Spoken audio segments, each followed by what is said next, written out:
This is Daily Blast Live. We're talking about what you're talking about. Thrown under the bus. No. Always live. Always real. Always unpredictable. I'm not okay with that. It sounded good when I thought. Log on and join our live conversation. I'm in. Tori just won't let it go. DBL starts right now. 3, 2. Welcome to DBL. It is Tuesday, April 16th. We are live, and we're talking about what you're talking about right now. I'm here with Stephanie, Tori, Brandon, and I'm Sam. Let's get started.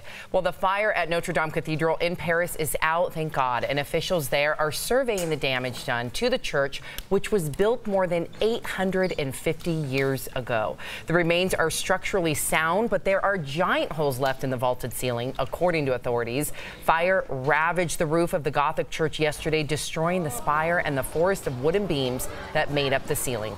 Officials are not sure what started the fire, but an investigation is underway, with many speculating it was caused by renovations, and many of the site's most valued assets were saved, including the stained glass rose windows. The Archbishop of Paris said that all three are still intact. The two iconic bell towers are also still standing, and the 10 bells, including the biggest, weighing in at 13 tons, are okay. The cathedral's giant organ has also largely survived, including all 8,000 pipes, but some are saying it may still have been damaged. Some valuable artifacts are also safe, like the crown of thorns, said to be worn by Christ, which was transported to a safe location. But there is no word yet on the nails many believe were from Christ's cross. But from the ashes, there is hope today, as there is a pledge from many of France's wealthiest to rebuild. And there is a fundraising drive which has already raised, get this, $700 million, according to CNN. I mean, I think that's the donations, the fundraiser. It just shows that we unite. It's sad when tragedy hits, but when tragedy hits, we unite. So I would like to see them take that money from the donations and bring in architects, bring in painters, sculptors from around the world, because I guarantee you don't get $700 million in donations just from people of the Catholic faith. Jews, Muslims, Christians, all have put their money to it. And Tori, I looked at a picture for you and your family that you posted yesterday, and I see you're of Jewish faith. You guys are smiling. You guys look happy when you went and visited. So this is maybe a tragedy, but this could be something that unites the world. I love that. Coexist. Yeah, I mean, I think it's it's the jewel of, first of all, art history. It's a jewel of Catholicism. Yeah. It's a jewel of Paris. This is something you call iconic, and it's hard to find that again. I think what's interesting is it's Notre-Dame, which means Our Lady. And to many people, that church represents the Virgin Mary herself. So even if I'm from the Jewish faith, from an art history point of view, those things are literally artifacts from Christ, and that holds that much power. Well, it's a time capsule. Exactly. Yeah. You know, you have Joan of Arc, who was the right word, beatified. Yeah. Beatified, sainted there. Yeah. She became a saint there. You have Napoleon, who largely almost saved the church. Am I right about that? Yeah. So when it was the French Revolution, he saved the Notre Dame from being completely torn apart. So this is so much more than just religion. This is a piece of history. We've seen people work on this for hundreds World War I, years. Yeah. The bells you said were rung at the end of World War I. Yeah. It's amazing. It's incredible. I do guys want to show, I found this video. This is one of the candidates running for president. This is Pete Buttigieg. Check out his response to the Notre Dame. I found it really interesting. Take a look. Peuple de France, je voudrais dire que nous partageons la douleur aujourd'hui, que la cathédrale de Notre-Dame, c'était comme un cadeau à l'espèce humaine. Et nous partageons la douleur, mais aussi nous vous remercions de ce cadeau à la civilisation. Wow, what can't he do? So he speaks 7 languages. Rhodes Scholar, served in Afghanistan as a naval lieutenant. Something like that, when you speak to French people, such respect. When you say it was a gift to the human species and civilization, and we're thinking of you in their language, what does, I mean, that's extra. Yeah, we will end on that. Yeah, I think, he spoke so eloquently, beautifully. Beautiful. Yeah. We do want to give a big DBL shout out to Hoda Kotb, the 54-year-old Today Show co-anchor, announced that she has adopted a baby girl named Hope. She called into the show this morning to make the announcement. Check this out. Girl. It's the girl. Oh, wow. Oh, wow. And her name is Hope. Oh, my gosh, Hoda. Goodness gracious. Hoda, congratulations. I'm so happy for you. Yes, Hope Catherine is Hoda's second child. She also has a 2-year-old daughter named Haley Joy. I just have to give you a little bit of applause, Mr. Uncle of the Year. I don't know if you guys follow Brandon London on Instagram, but this guy was chasing around toddlers, little kids all weekend long. So it's exhausting. Absolutely. But, you know, she has help. You know, she has the means to have help. Me, this weekend, I didn't have help. I took my 9-year-old niece to Claire's, and my sister-in-law was like, don't buy her makeup. Don't buy her makeup. Did you?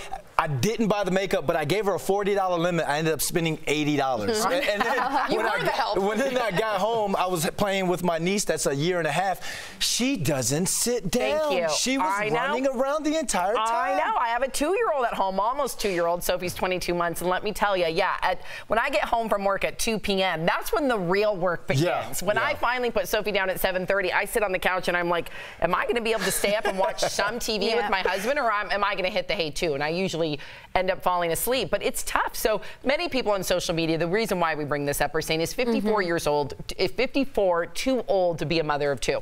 I don't want to say that, but it's hard if you don't have the help. I'm with you. I was going to say, if you're 54 and you don't have the Hoda Kotb, let's be honest, money that can hire help like that, you're running around when that kid's 18, what are you, in your 70s? That's very, very difficult. You need special circumstances, I think, just to have some help. But some grandparents do that, you know. Yes, I think a lot of grandparents do. I mean, everyone's working, got full-time jobs.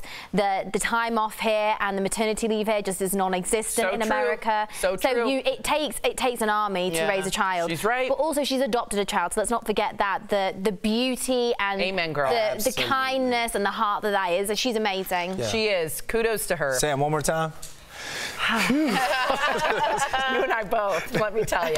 All right, a Georgia meteorologist, the story's crazy, says she is receiving death threats, all because of doing her job. This is Ella Dorsey during Sunday's Masters game. When Tiger was in the middle of his historic comeback, she had to break into the coverage to deliver a tornado warning, and some viewers were so upset they sent death threats. Now she is speaking out, saying to everyone sending me death threats right now, you wouldn't be saying a damn thing if a tornado was ravaging your home this afternoon.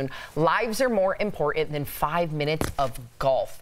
This is crazy. I mean, first of all, people have to understand that it's not like that she broke into the studio and decided to in the middle of Tiger Woods' performance do this broadcast. That's her job. She's doing her job. She's doing her job. Why do you think people are so emboldened, Stephanie, to write her and threaten her life? I think this is it's almost like a false sense of bravery from these people, because I guarantee that if they met this girl in real life, they would never be saying the things they would say online and social media. And I mean, as people that we are obviously on air, we go out across America, we do all get messages. Some of them are very strange, very hurtful. And I think, would you ever say that to the person in real life? You wouldn't. I don't think you would. So what do we do, Tori? Well, that's the thing. I looked into, if you threat someone, I was wondering if you're a threatening person, can you sue? Can you not? There's not much you can do, to be super honest. And so should there be more laws? Well, that's the problem. So Europe, I was looking into, England actually has less freedom of speech, more restrictive, because they want to protect the threats. Now, it depends on what we want as America. We are the echelon of freedom of speech. Do we want to start restricting that to make sure that people who just randomly throw out a threat that isn't have any substantiated actual proof that it's going to happen, if we can say that is actually against the law, then we're restricting freedom of speech. Do we want to go there? Maybe we do, because we're getting so violent. And I think with social media, it's completely different nowadays. Twitter fingers. That's what you call them, Twitter fingers. I think we got to evolve with social. Keyboard and you know what? Thank you to this meteorologist, because my mom lives in Atlanta. This was local news. If you're that big of a golf freak and you're that worried that you wanted to see Tiger, if you're in Atlanta, it's only a couple hour drive to Augusta. Drive. Show your dedication. Well, today we are also remembering actress and comedian Georgia Engel, who died on Friday at the age of 70, according to a friend. Georgia earned 2 Emmy nominations for her role on The Mary Tyler Moore Show. She played Georgette Franklin. Here is a clip from that show. I'm sorry, I'm not very good at jokes. That's okay. I guess I'm just really tense about tomorrow. This priest is playing golf with this rabbi. You don't have to do this. I know another one about a fat lady and a duck. No, but Georgia had a prolific TV career, including 3 consecutive Emmy nominations for her role on Everybody Loves Raymond. She also appeared on shows like The Office, 2.5 Men, as well as Grace and Frankie. Now, Tori, you're a comedian. She was a comedian. What do you think it was about her that people loved? One is her timing, which you don't really know you love, but you love. And the other is the voice. Was like, they said, the writer said it was like their words came out with helium. But what's interesting is she plays that Betty White Rose from Golden Girls, kind of the ditzy one. And she plays it so well. And she's such an incredible actress that she can move, but she's known and branded as that. And she did it incredibly well. And it's ironic because she's so smart to be able to play it that way. You need perfect timing to play it that right. Yeah. She will be missed. She definitely will. All right, She's survived by her 2 siblings. May she rest in peace. DBL is live. We'll bring you breaking news as soon as it happens. Coming up, it's a retro dramedy with 3-way chemistry. You won't want to miss our Stephanie Jones chatting with the stars of You, Me, Her. And you, the viewer, are our 5th host. Wendy Williams hired a detective to spy on her husband. So how far would you go to find out if your partner is cheating? We're going to share your comments about that live coming up next. DBL Nation, happy Tuesday. Kelly Schubert's here with the DBL digital team. I'm tracking all the breaking and trending stories, but I think we're going to go to the desk and see what's going on. Hey, Tori, what's happening over here? Can I mention we're having a really, so we rarely do sales for Byron Co. You did? So we rarely do them, but once in a while we will have some extra inventory, and we just switched our distribution center, so without getting too much into the weeds, we are doing our best seller is our bear colored, that's like the nude beigey colored pre-drip candle. That's what we launched our candle company on. Byron Co is the candle company, and so today only we're doing 30% off of all the bear colored candles, all different sizes, so you can get the small, the medium, the large. And why it's cool to get all 3 sizes is you can cluster them. So like if you have like a fireplace mantle, or if you want a table arrangement for spring, you cluster them kind of like in a circle of different sizes, and it's so cute and romantic and wonderful. Okay guys, this is her on her photo. Yes, so you can go to Byron Co or my Instagram, Sam Shocker, or go to byronandco.com. You can buy the candles. The code is SPRING, and you'll get 30% off all the pre-drip. So they're pre-drip, which means you guys see them? They'll look drippy, but when you light them, they burn down the center. So they won't actually drip, they won't ruin your furniture, but they're all wax, they're all real candles. So they're not, you'll see some of those faux pre-drip candles, they're actually real drippy candles, they just won't actually drip, if that makes sense. Look how cool that looks. So yeah, those are cool, they are our best seller, and we are doing a sale on them today. And for the code SPRING. SPRING, guys. Yes. Woo! Go get your candles on. Go get your luminaries on. I can't breathe in this dress. It looks beautiful. I know the feeling, especially up on the neck. Yeah, when you're like, there's a tiny person trying to take me down. Yep.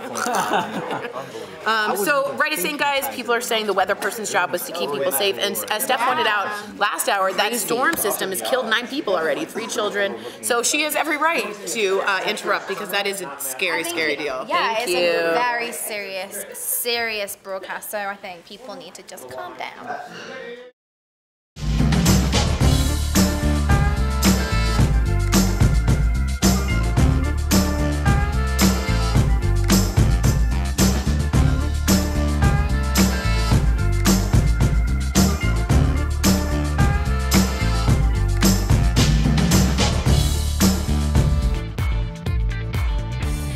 Welcome back to DBL. It's time for our 5th host when we talk about what you're talking about. Wendy Williams is now officially a hot topic on her own show. She's been in a sober living house, and now it's being reported that Wendy hired a private investigator to see if her husband was cheating, according to People magazine. When her husband, Kevin Hunter, was confronted with what the PI found, he admitted everything, prompting Wendy to file for divorce. So, DBL Nation, how far would you go to find out if your partner is cheating? Let's get right to their comments, Brandon. All right, Patty from Facebook says, in my 20s, I followed a boyfriend to see if he was really going to work or to some other girl's house. Now that I'm in my 40s, I would never do anything like that. Oh, isn't maturation just great, Detective Amy? But I look at it like, you know, for Wendy, I think this was great for her. And for certain people, they need some sort of outside source or a third party to tell them. Because when your friends come to you and they say something, you get mad at they get mad at their friends and they say that they're hating. So good for her to finding that out, and good luck on her road to recovery. Amen. Joanne from Facebook says, my husband and I know the passwords to each other's phones, email and social media accounts. I wouldn't have to go far to catch him. No, you would not, would you? So, yeah, I think if you want to share passwords, I mean, whatever works in your relationship, every single relationship is completely different. Everyone has different rules as to what is and isn't okay. I personally wouldn't want to know the passwords to my other halves. I know that I probably would check if I felt really insecure, but I also think that's down to the other person. I think, you know, a relationship's a two-way street. It's how they make you feel. If you're feeling really confident, they make you feel good about yourself and make you feel secure, you never would go looking in the first place. So you wouldn't need to go looking. I'm not giving up my password. I don't think I even have a password. You definitely have a password. Okay. Michelle from Twitter says, I make it a point to become friends with all my partner's friends so that I can gather intel when needed. Interesting. Yeah, this going straight, but that's great for you, Michelle, if you feel like that's okay. I do worry about privacy issues, obviously, and you want to respect your partner. With Wendy Williams, though, there's some money involved here, guys. There's some real financial things. He is power of attorney. He was part of the business. So at that point, I highly recommend actually getting someone professional, because then it's out of your hands. And it's too much. So for her, highly recommend. And let's get Sylvia from Facebook in. She says, I had a partner dig through my phone and search through my emails behind my back because he thought that I was cheating. If you suspect cheating, you should just leave. Yeah, I've never once suspected, listen, I have a lot of empathy for anybody going through these situations, but I've never once suspected my husband to be cheating. I guess if I were to suspect it and dig through his phone, I would think there was already a problem, a crack in the foundation, so to speak. Yeah, and it's like some people, they tell themselves a story. That's what we say. Oh, well, what's he doing with that girl over there? Yeah, that's the waitress. I'm asking for my bill, that sort of thing. Some people are insecure, and I think it just comes from past relationships. That could be too, you know? Exactly. Yeah. I'm not giving up my password. All right. Okay. Somebody might chip away off for that one. Well, thank you for writing in. We love hearing what you guys have to say. All right, well, a photographer claims Justin Bieber left him disabled, and he's taking his case to court. Let's get to Raquel Villanueva. She has news at the moment. That's right, Sam. Justin Bieber is being sued by a photographer he accidentally hit with his car. William Wilson says it happened back in 2017 when Bieber was trying to leave church and drive into the street. Bieber pulled over immediately to help Wilson. TMZ reports Wilson claims he suffered permanent disability and had to undergo knee surgery. Wilson is now suing because he believes the insurance settlement offered was a little too low. Police did not charge the singer at the time because they said the paparazzi lights blinded him and Wilson should not have been standing on the street. Bieber has not yet responded to the lawsuit. The insurance settlement was too low. You're getting greedy. There's that song by Ludacris, remember? Move, get out the way. Get out the way. Get out the way. Come on now. And the police, Tori, you know about this. You're our legal eagle. The police aren't charging him, so it looks like he can get off of this. Yeah, this seems ridiculous. Also, if you're in the street and you're hit, and it seems like Bieber, as I read into it, actually stayed to make sure everything was okay, and there was a settlement, you're done. You're done. Get out of the street. Get out of the way. Is that your final judgment? Yes, get out of the way. Wow. Judge Tori for you. Yep. Coming up on DBL, a quirky rom-com has introduced the word throuple. That's a thing. Stephanie Jones gets the scoop with two of the stars of the hit series You, Me, Her. That's coming up next. Taxes aren't the only thing that can turn your hair gray. Today is National Stress Awareness Day. And here's how our DBL hosts handle life's ups and downs. The way I de-stress and be calmer is do a bit of yoga or meditation. It keeps me zen. To deal with stress, I reach out to friends. I want to go hang out. You know, I want to get my mind off of what's stressing me out. So I have a great support group of friends and family who I always contact, and we crack some jokes, have some laughs. Stress level goes down.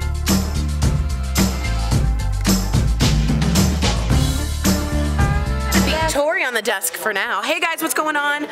Writing you in, trying to figure out what's going on. I know we talked a lot about the Notre-Dame fire and what's going on, but I did want to keep you up to date with the Louisiana church fires. The suspect that they caught, who again is a sheriff's son, allegedly started these 3 fires in a predominantly black area in 3 black churches in Louisiana, in a what can only be seen as a racist move, has been charged as a hate crime. So we know that they weren't just arson. Once you have arson, that's a lot of time.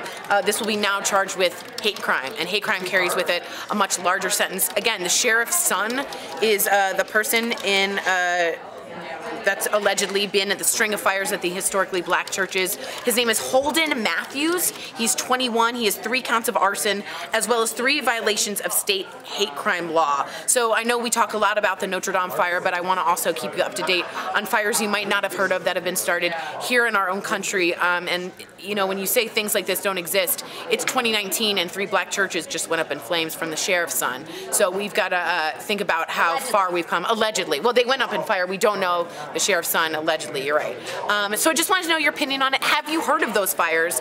Had you not? Was it something that was in your news feed? Was it not? I'm trying to get a sense also of your social media feed and the curation that you guys are seeing. Is it a ton of news information? Is it no political information? Do you only want puppies? Do you want cat videos? Do you want like babies laughing? Or do you want a mix of both? I'm trying to find out what most people are seeing. I read the New York Times back to front like a nerd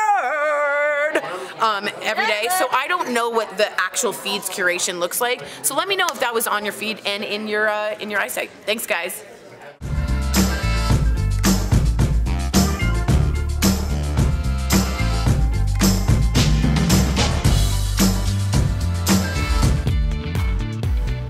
Welcome back to Daily Blast Live. You, Me, Her is a provocative take on classic romantic comedies. Jack marries Emma, and the couple falls in love with Izzy, making them a throuple. This alternative relationship is called polyamory, where partners can be intimate with more than one person.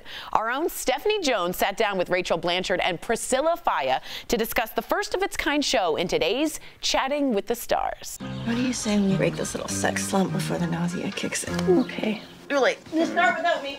So our pregnant wife just told us to have sex while listening to her bark. I've never been so aroused. So Rachel and Priscilla, welcome to Daily Blast Live. The 2 of you are involved in a lot of romantic situations with your co-star, Greg Polar. So is it ever difficult for the 3 of you to get through those saucy, sexy scenes?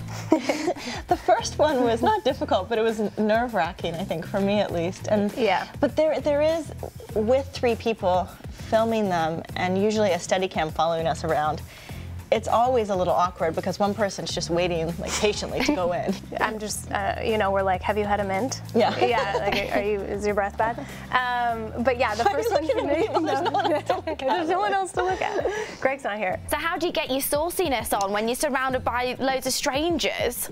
You just, you try and ignore, you know, you're in the scene and try and ignore everyone around you. But for the most part, our show deals more with the relationship aspect of things. So we don't have many scenes like that. Are we trying to make you, me, and her look just like you and me?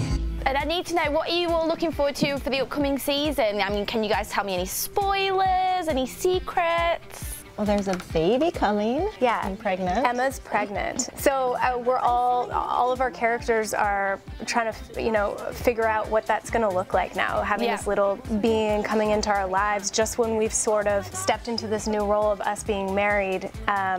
And how does that affect all of us? You guys are all scared of rocking the boat. But the boat needs to be rocked. It'll be interesting to see how all that plays out, and I look forward to seeing you play a mummy on screen as well. Thank you. It was fun. Thanks for having us. You can catch the 4th season of You, Me, Her tonight on Dish's Audience Network. We'll be right back. Promotional consideration is... Guys, I'm Abby and I'm here to bring you all kinds of tips on dating and relationships, and today we're going to be talking about how to revamp your dating profile or make one if you've never made one before, maybe on eHarmony, Match, OkCupid. There's 1,000 different apps you can try, so maybe put a profile on all of them. Who knows? So to start, keep your bio short and sweet. Some people will write a long, paragraphs long. I don't need to know that. I need like 3 to 4 sentences about who you are, what you like to do you have pets, do Do you have kids? You know, maybe an interesting fun fact about yourself that I might not get by looking at your photos. And of course, the photos are the most important part.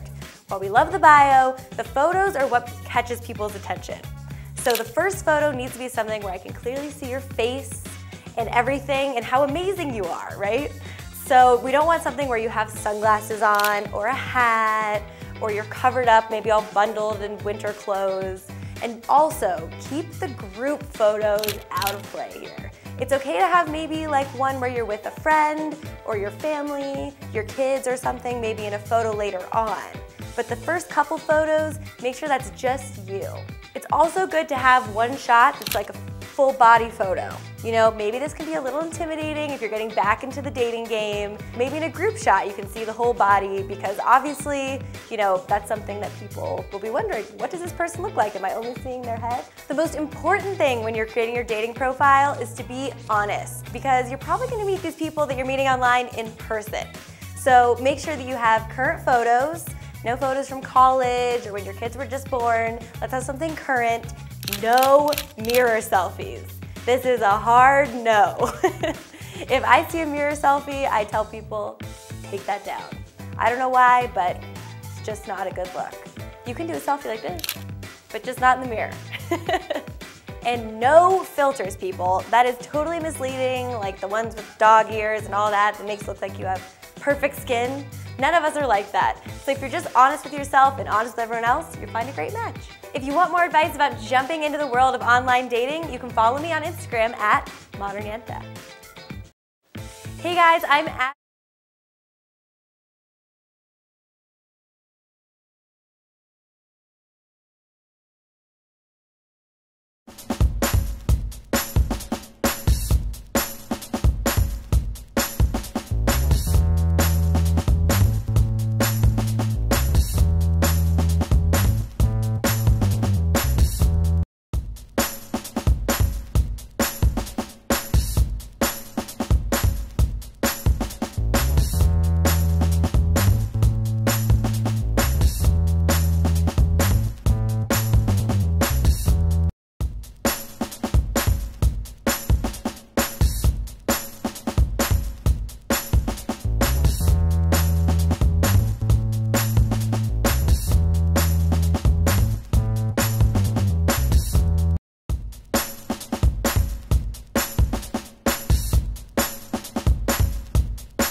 Welcome back to DBL. Before we go, one final story about grit and determination. Check this out. This is Marine veteran Micah Hernan from Ohio. He crawled on his hands and knees to cross the finish line at the Boston Marathon.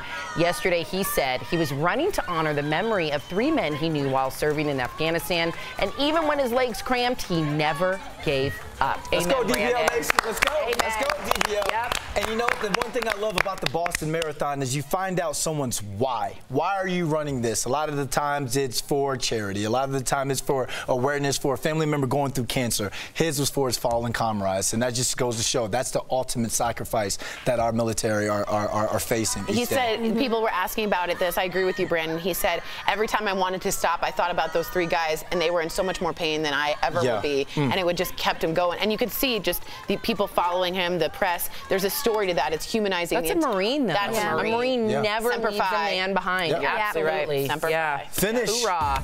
Well, we will see you same time, same place tomorrow. Have a fantastic Tuesday, everybody. Take care. Be safe.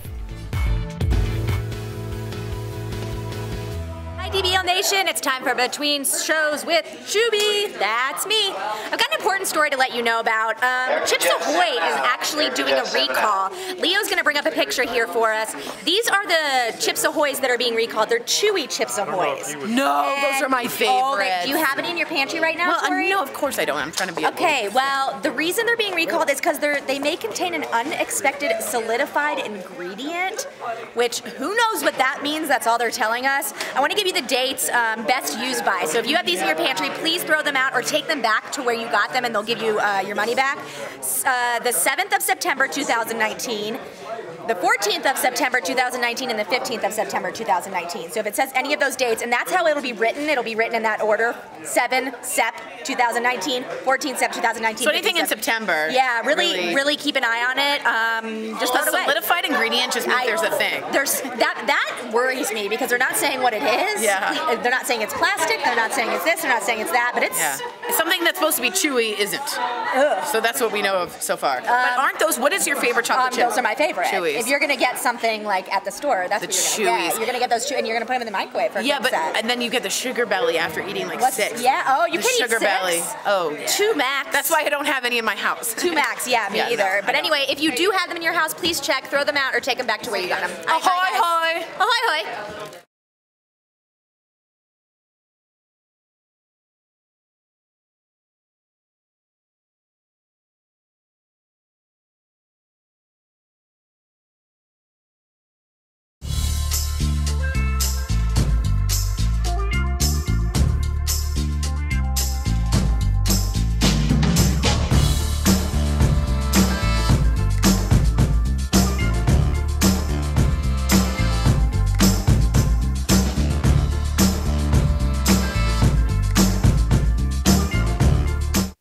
This is Daily Blast Live. We're talking about what you're talking about. Because everyone's talking about this. Always live, always real, always unpredictable. You think this hair just naturally stays like this? Log on and join our live conversation. I can't believe I'm saying this. I do agree with you. DBL starts right now. Welcome to Daily Blast Live. It's Tuesday, April 16th. We are live, and we're talking about what you're talking about right now. I'm here with Erica, Jeff, Al, and I'm Sam. Let's get started. The fire at Notre-Dame Cathedral in Paris is out, and officials there are surveying the damage done to the church, which was built more than 850 years ago.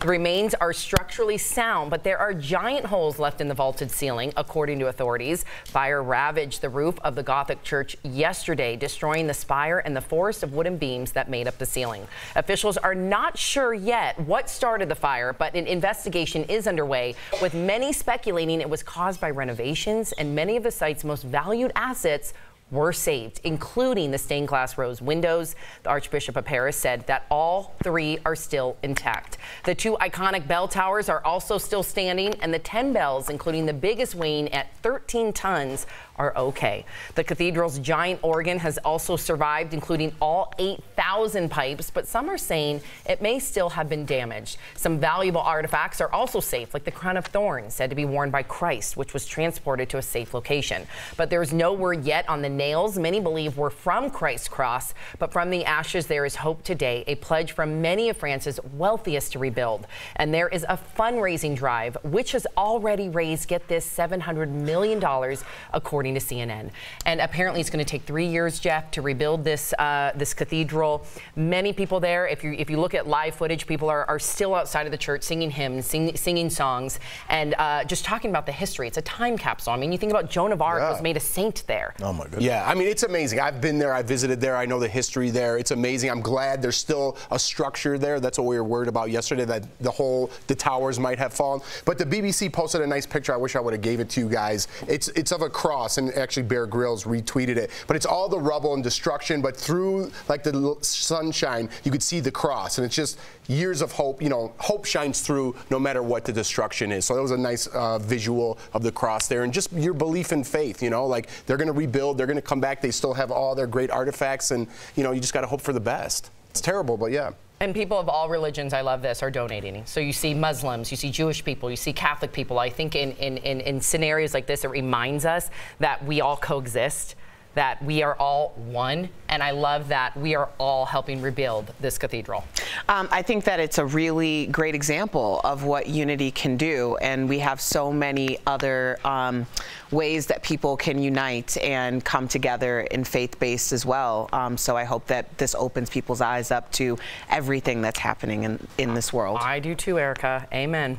And we also want to give a big DBL shout out, you guys, to Hoda Kotb, the 54-year-old Today Show co-anchor, announced that she's adopted a baby girl named Hope. She called into the show this morning to make the announcement. Watch. It's a girl. It's a girl. Oh, wow. Oh, wow. Her name is Hope. Oh my gosh, Hoda. Goodness gracious. Hoda, congratulations. I'm so happy for you. Hope Catherine is Hoda's second child. She also has a 2-year-old daughter named Haley Joy. And I just love the idea, Al, that she's adopting a child. So many child's in need. She's adopting this child. She has 2 kids now. You're a father of 3. Yes, and I have an adopted sister. Yes. My sister's adopted. Yes. So many people on social media, of course, are saying she's 54 years old. Is this too old to have 2 kids? Listen, what she's doing is a beautiful thing. I do think that's a realistic question to ask. Right. I know for me at 38 years old, it's very hard for me to keep up with 2-year-old Sophie. So I understand why people are asking that question. But hey, if you got, I'm sure it takes a village to raise a family, and I'm sure she has help. Right, and it's, you know, people are, this isn't really just a question that we're asking in theory, like, oh, could people do this? People are doing this. My mom helped raise her grandchildren. I think that story is very typical throughout this country, and that cuts across socioeconomic situations, racial situations. I think a lot of people, there are second generation parents raising people, but they will still tell you it's tough. It's hard. I look at a lot of my friends that had kids when they were 22, and everybody's like, you're blowing your 20s, bro. You can't go to Cancun with us. And now, all those people that had kids when they were 22, those kids are like 17 now, and they're 38, and they're like, I'm done. Have fun. Yeah. So it's different how you look at it, you know? Yeah. Hoda's going to have some help, which kind of takes the equation of age out of this, you know? For me, we have no help here. My wife is home right now sick with 2 little ones. So hard. Whenever people want to go out, let's go grab a bite. Let's go grab. I don't mean to be like not antisocial. We can't. We have no grandmothers or grandfathers here. We have no great friends here. Jordan doesn't like a babysitter that she doesn't trust. It's hard for us to get out. So help is key in any situation, no matter what age you are, because I can't even do it, and we're still relatively young, right? And your poor wife is homesick right now with 2 sick kids. That is thinking about you, girl. Hang in there, Jordan. A Georgia meteorologist. The story is crazy, you guys. She says she's receiving death threats all because of doing her job. This is Ella Dorsey during Sunday's Masters tournament. When Tiger was in the middle of his historic comeback, she had to break into the coverage to deliver a tornado warning. And some viewers were so upset, they sent her death threats. Now she's speaking out, saying to everyone sending me death threats right now, you wouldn't say a damn thing if a tornado was ravaging your home this afternoon. Lives are more important than 5 minutes of golf. Erica. Yeah. Erica. What emboldens people to do this? People want to be heard and they want to be acknowledged, whether it's for good or for bad. I mean, I started my career before the internet was really a thing. Social media wasn't that big. And people would find different ways of contacting you to say these exact same things. And it's not that I don't understand it, but I get that there are people going through things that they want to project onto you. That's the reason why I take very few things personally, even things that I probably should take personally. But I just don't put a lot of energy to it because you can't, because that's really a distraction from what you need to do. See, but Erica, it makes me think about something you said yesterday, and you've talked about this on the show, where there was at one point that you thought that you were unsafe because somebody was making threats towards you. And I just wonder, is this what we are saying? Like, you can just say, I'm going to kill you? I mean, people are always like, why don't you put pictures of your kids on your Instagram? For this reason. All it takes is for somebody to take that image and then find out where my kid goes to middle school. I didn't know that you could just openly threaten to kill people, and that just rides, because it does happen. Freedom of speech protects you. It does, and I think we do need to evolve, and I'm not saying to restrict freedom of speech by any means, but we do need to evolve when it comes to social media, because social media wasn't there 15, 20, 200 years ago. Right. So we need to adapt and evolve to the keyboard gangsters out there. Absolutely. And keep your freedom of speech. I'm not even going to get into that. We need, and I say it all the time since the beginning, we need to connect your social media to you personally, to your driver's license. So when you say something like this, people know who you are. Accountability. You can't just take, like, I'm going to kill you and say that to somebody and not take it personal. I have children. There was a psychopath yesterday that threw a kid off the 3rd floor of the Mall of America. Wow. You don't know who's saying what to you. This isn't how serious they are about it. Yeah, you don't know who these people are. This is not okay. We think it's okay just to make up a fake account and threaten somebody or question them or knock them down daily.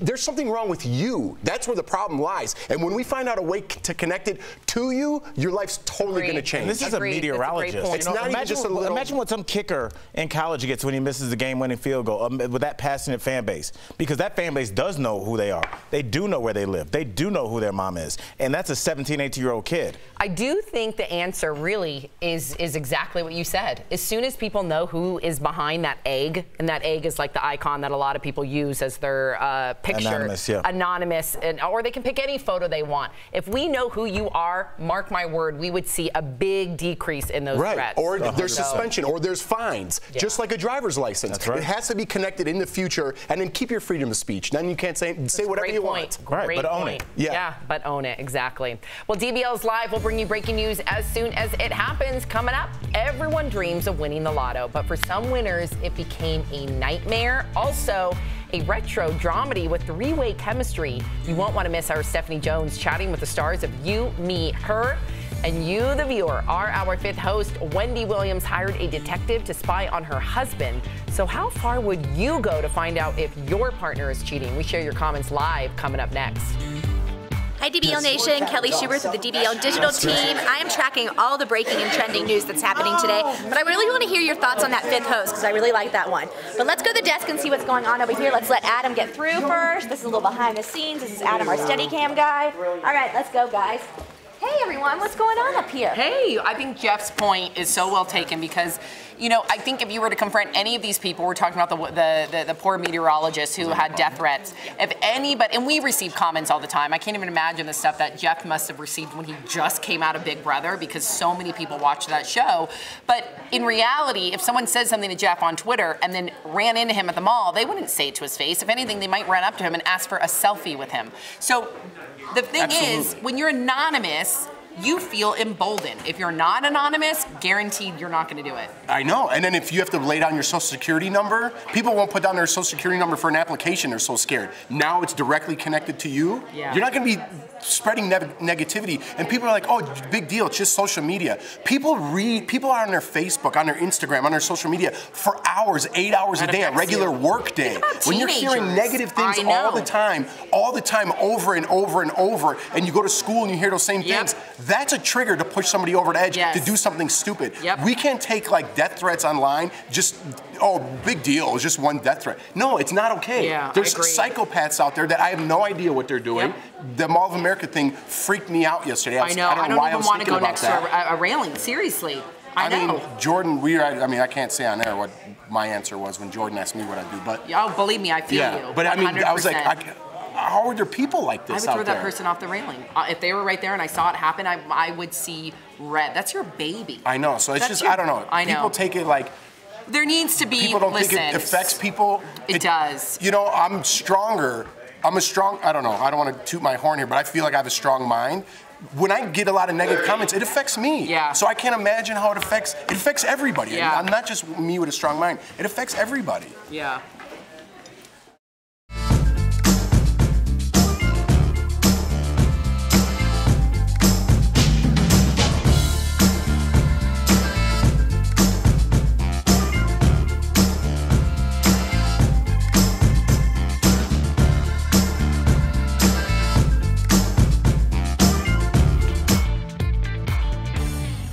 Welcome back to DBL. It's time for Fifth Host when we talk about what you're talking about. Well, Wendy Williams is now officially a hot topic of her own show. She's been in a sober living house, and now it's being reported that Wendy hired a private investigator to see if her husband was cheating, according to People magazine. When her husband, Kevin Hunter, was confronted with what the PI found, he admitted everything, prompting Wendy to file for divorce. So how far, DBL Nation, would you go to find out if your partner is cheating? Let's get right to their comments. All right, Sam. Mary from Facebook says, I've looked through an ex-boyfriend's phone before and found exactly what I was looking for. I regret nothing. Mary, I would say if you're looking for something you already kind of knew and you just needed something to kind of solidify your thoughts. I mean, look, dishonesty and cheating is part of relationships, and if you feel like some of that's going on, I say do whatever you need to do to get yourself together, because you cannot have a complete relationship with somebody if everything they do, you're like, I wonder if they're really going to the store. I wonder if they're really going to their friend's house. So you cannot have a relationship until you're sure that there's truth and honesty. Barb from Facebook says, my first husband cheated on me for almost a year. I found out because I lied about going out of town so I could come home early and catch him in the act. Barb, I'm sorry to hear that. My personal philosophy on relationships, whether it be a intimate one or a friendship, is I do not want to have to chase you down to find out if you're being loyal to me or truthful to me. My parents told me when I was very young, it's up to me whether or not I want to earn their respect and earn the idea that I'm telling the truth, but once it was gone, it's going to be really hard to come back. That's how I live my life now, but I am not going to spend $1 to find out if you're being loyal to me. Larry from Facebook, she's telling the truth too. Yes. Larry from Facebook says, I'm not willing to do much to catch a cheating partner. If I really suspected cheating, I would see it as a trust issue and therefore just break up. That's a great philosophy. Sometimes it's not that easy for certain people. My wife will tell you herself, she goes through all my stuff all the time. She has my passwords to everything we have. One time I did this show around the world for free, and I message everybody in Facebook. I'm like, hey, I might be coming to your country. I might be coming to your state. Could you help me out? I need a place to stay, because that's how it worked. She's like, what are you doing messaging all these girls around the world? I'm like, I had nowhere to stay. I didn't want to be by myself in the middle of the street, so I don't use Facebook anymore, and that's it. She has a message. She has the passwords to all my stuff, so if you don't get a message from me, you know why. I love it. I wanted to read Kimberly Matusik's comment, but it just disappeared. It was so good. I'll try and summarize it. That's why I want to read it live. She said, why do I have to hire a private investigator when I got my girlfriends? There's nothing me and my girlfriends can't discover. And you know what? That's true. Your girlfriends are always on the lookout for you. But I do think, I tend to agree with all of you, like if there's a crack in the foundation, that's the distrust. If you have any bit of distrust, if you're picking up your phone, if you're looking, if you're snooping, if you're sending your girlfriends out to go spy, that means that there's already something Really quickly, wrong. You guys face up phone or face down people? When you're with your partner? Face up, otherwise I'm in trouble. Really? Oh, yeah. I don't think I think about it. What about you? I don't think about it. Yeah, I don't think about it. I do, because I don't want to scratch my screen, number one, and number two, Jordan will know. When I was getting engaged, real quickly, I brought my phone and everywhere, and my iPad with me everywhere I went, because your messages pop up on there. I was getting engaged, okay? I was flying her dad in to come to the wedding, and her dad's like, dude, can't wait to come to California. I'm like, dude, stop texting me. I'm like, this is a surprise. And then she called her mom and goes, Jeff's cheating on me. Oh my God. And she goes, he's bringing his phone everywhere, in the bathroom, everywhere he goes. And I was planning the surprise. It's like meet the parents. And her mom knew, so she couldn't say. She's like, just hang in there. I'm sure it's fine. Jeff talk time. All right, coming up, a sweet little pup who already knows command. She's ready for adoption. Today's Romans rescues. Plus, a quirky rom-com has introduced the word throuple. That's a thing. Stephanie Jones gets the scoop with two of the stars of the hit series You, Me, Her, coming up next. Taxes aren't the only thing that can turn your hair gray. Today is National Stress Awareness Day. And here's how our DBL hosts handle life's ups and downs. For me, the way I balance all the stress is I look at pictures of my daughter, Sophie. I call my mom, I call my dad, I meditate. Breathing for me is a complete lifesaver. And then also, I literally inhale aromatherapy oils. I treat myself. I go to the gym. I know it sounds corny, but my gym has the sauna in there, so I just do a couple weights just to make sure I feel good about myself. Then I go sit in the sauna, sweat it out. Hey DBL Nation, welcome to The Breaks, where we bring y'all the latest trending stories circling around the web. And men with beards, beware, because this is specifically aimed at you. From coming out of the web today, men with beards are dirtier than dogs, according to this study. Now, I'm not saying this personally. This is according to a study at Switzerland's Here's Leiden Clinic. Swabs were taken from 18 men and 30 different dogs, and results were not good. The professor that headed the study said that all of the beards were carrying a significantly higher bacterial load than fur on dogs. Our camera guy John is cringing here because he's got a heck of a beard, and 7 of the men out of the 18, 7 of them had harmful bacteria microbes that they didn't even know about. So guys, I would advise, regular shampoo and grooming and care for your beard. I mean, if you have a beard, I'm sure you love it. I can't grow a beard, so I'm a little bit jelly whenever I see a great beard. But just take care of it. Regularly check with your doctor. Make sure, everything's going well, you're doing everything right. Because, I mean, 7 of these guys out of 18, that's just about half. And they had no idea that they had these harmful microbes. So, gentlemen, be sure to clean up. But also check with your doctor, because you just never know. I mean, there are things that can always sporadically pop up. Things happen with your health, and things, when you're unaware of it, you never know, and you would never be able to get it solved. So guys, check with your doctor every now and then too. We'll see you next break, and write in and let us know what you thought. See ya. All right, clear, buddy.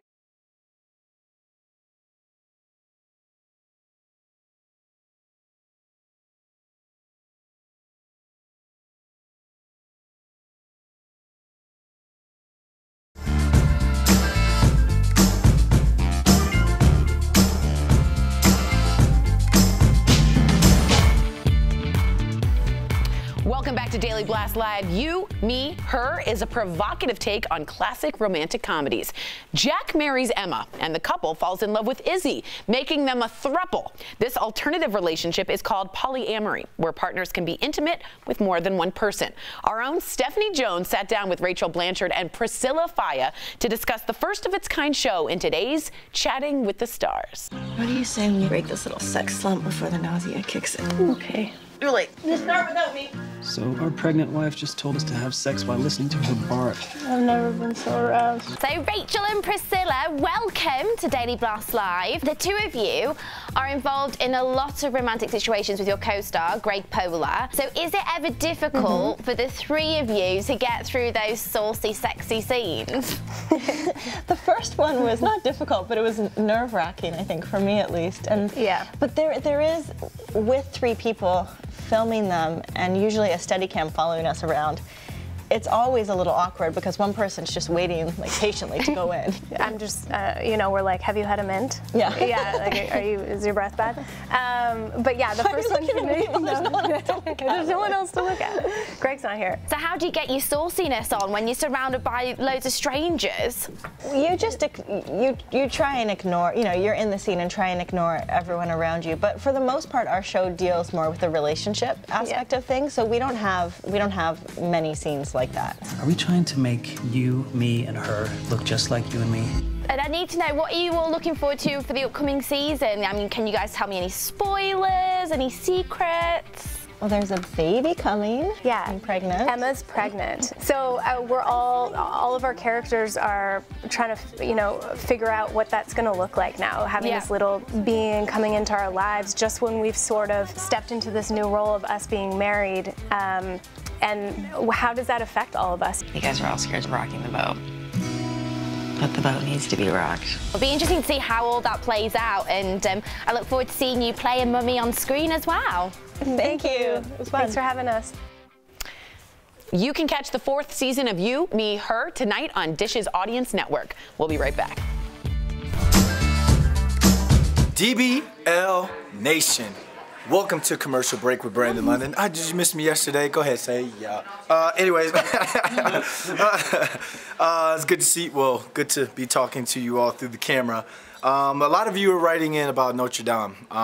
It's very unfortunate, but I loved how there's already been $700 million pledged to rebuild. And my thing is, I think when we rebuild, we need to use architects, painters, sculptors from across the world, because this tragedy has unified us as a world, has unified us as a universe. And I just love how everyone, regardless of your religion, they've been pouring, the heartfelt condolences have been pouring in, and you know, people have been writing in from regardless of what religion they're from. So let's get to some of you guys' comment. Roger McDonald from Sacramento says, it will be back better than ever. I agree. Charles Edwards says, y'all will spend $700 million on a church, but would not protect yourselves or for people that really need it. Comment again on that. Like, I kind of think I know where you're going with that, but you know, please write in a little bit more on that, because I love the comments on both sides. Lori Mezzanato says, so much love to rebuild. Exactly. Kevin Callahan says, Wonder how much is going to be donated to those churches in Louisiana. Now, I got a lot of flack for that on Twitter last night, and all I said was, for all those praying for Notre-Dame, please pray for the 3 Baptist churches that were burnt down in Louisiana. A lot of people came at me and was just like, oh, well, those aren't historic churches. They don't have artifacts. It's still a house of worship. People go there to get there to renew their faith and re-energize themselves to be great people in this world. So I know what you mean by that. Marilyn Box from Knoxville, what's up, Knoxville, says, I hope it can be rebuilt to its former glory. I like for it to be built even better. Like I said, I want this to unify the world. Michael Kissel says, it's great to see all these billionaires donating. Yeah, I mean, we're donating to a church. Let's donate to some communities and all that stuff, but I can't tell anyone how to spend their money. Gus Strabeck says, unity to build a church, not a wall. God bless. I think we got the comment of the day right there. I think that's huge because you can't go worship at a wall. You can't re-energize your faith at a wall. I love it. Belen Led says Notre Dame is a beautiful historic site. I'm happy they will be restoring it. Where is the link to donate? Do we have it on any of our social media profiles, guys? Or you can just Google. If you use Google, just go ahead and Google where do you need, what link you need or what website you need to donate. Loving how everyone's pitching in. I love how the world is unifying. Trisha Graham says, sorry, but death threats are not covered under freedom of speech. Talking about the meteorologist who got the death threats. I think it's just unreal because this is local news. My mother lives in Atlanta. On Sundays, she holds rehearsal. So she was watching, you know, some of the people were watching a little Tiger in the background, but they also wanted to know going home what the storms were going to be like, what the tornadoes and that sort of thing was going to be like. If you're in Atlanta or wherever this was, why not just drive to Augusta so you could go watch Tiger or you could go watch the match uninterrupted by commercials. Thank you guys for writing in. We got Roman's Rescues next, our favorite puppy pitchman. Say that 10 times.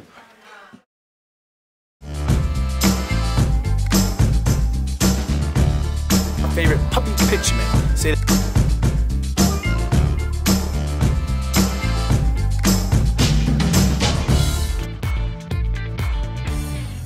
Welcome back to DBL. Now, every week, our favorite puppy pitchman, Roman, shows us a new dog that's up for adoption. Today, we meet Summer, who just might be the perfect addition for your home. Here's today's Roman's Rescues.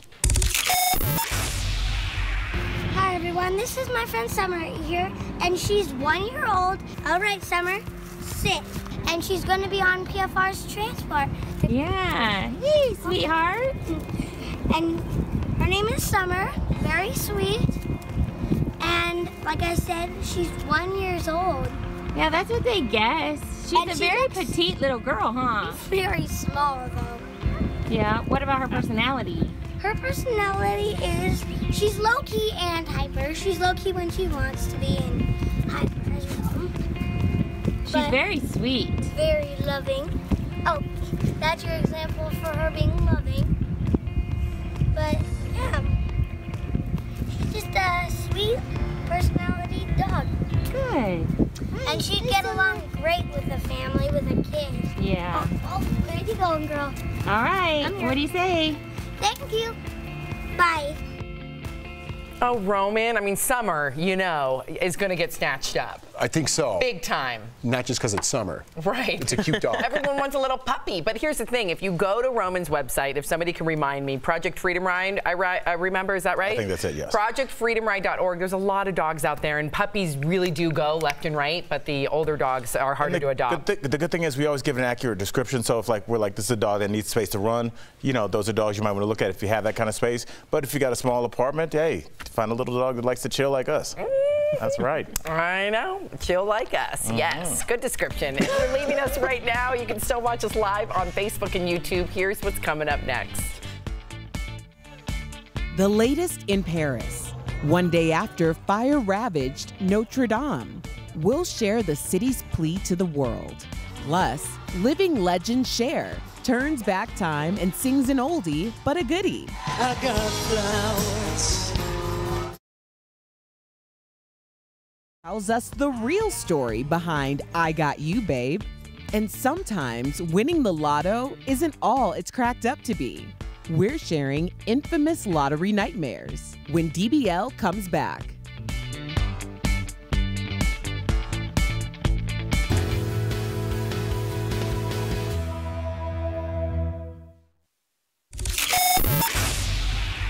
All right, guys, welcome back to another amazing beauty blast. Today, I'm dropping some tips on you guys for how to get that glow on that skin. Now, for any other time of the year, you might want to do a little powder highlight, maybe a little bit of a spray tan, but in the summer, you want to show off all that beautiful skin. To start with, think about a body glow. And one of my favorites actually is the Fenty Body Lava. This guy is amazing. The smell, the look, it actually almost makes the skin look like it's already been filtered, guys. That's the best part of using a body highlight. You don't have to worry about having to put on this, the pantyhose or the stockings or the tights or any of that. Layer on that body lava or a body glow of your choice. It's gonna make sure that you have that shimmering, beautiful skin. Now, another one, if you don't wanna spend that much, because that guy's at about $59, it can be a little pricey, you can also look at the good old Soap and Glory Body Glow. This is also the jam, guys. We actually use this right here in Daily Blast Live, and we love it just because it creates such a beautiful, oh, I almost got you guys. It creates a beautiful iridescent finish on the skin,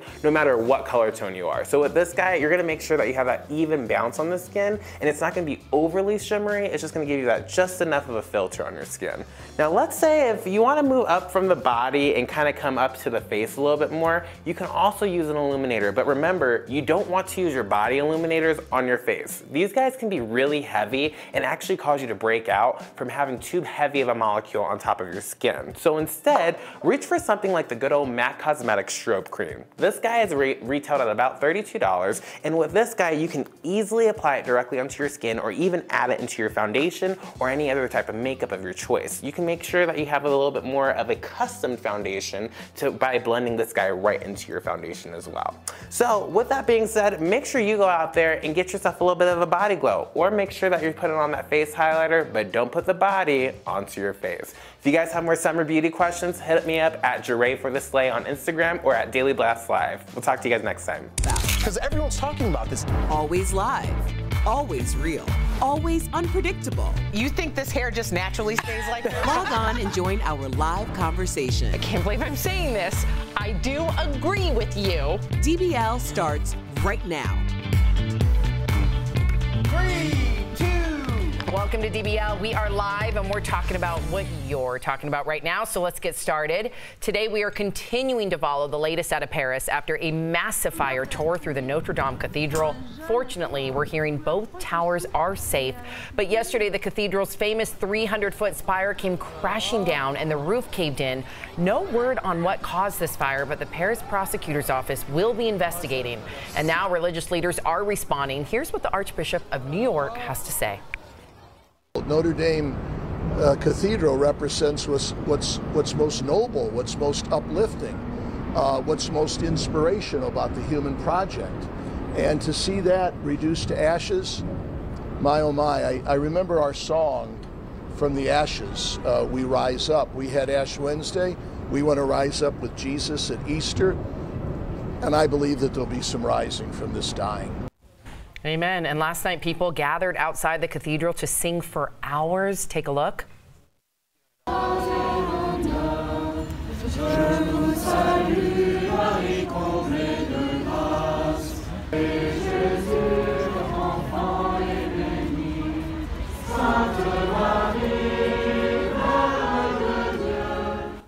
Wow. I mean, this cathedral has meant so much to so many people, and not just as a religious emblem, but as a sign of unity, because people of all different faith has walked through that cathedral. People are donating, contributing to that $700 million from all different faiths.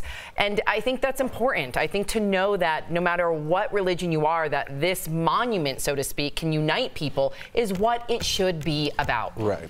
And I just want to say quickly about the donation that you mentioned. Yes. Because over $700 million has been donated to build Notre-Dame Cathedral again. But a lot of people, like I've been reading just from our DBL Nation, and we appreciate you guys writing in, but they're like, it could go to other things, like Flint, like different churches that were affected.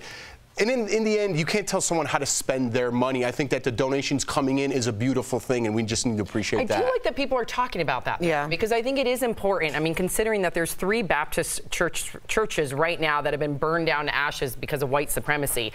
I'm glad people are talking about that, because I want to see those churches also get noticed, those churches also be rebuilt, and then also to have the conversation about white supremacy. But I understand what you're saying.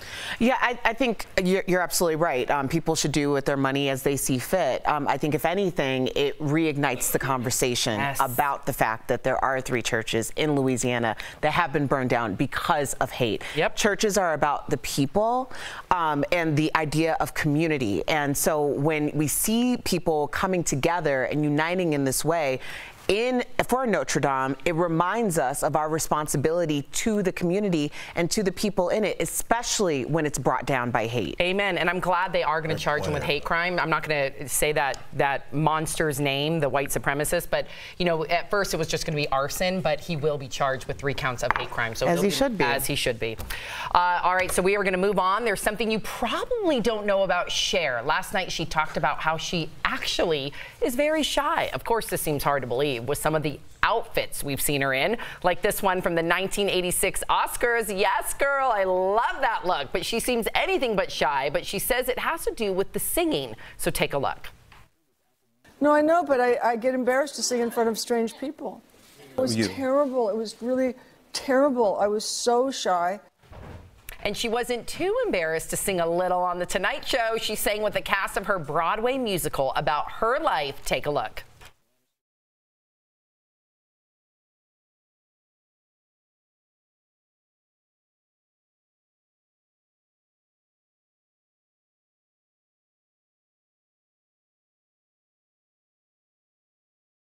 That was just now. They're reinventing her. You know, it's a promotion for her new musical. Oh, I thought it was like. You thought it was him? No, back when they were doing the song. Yeah, she has not aged. That's well, true. She's definitely aged. Something else happened. What do you mean? What do you mean?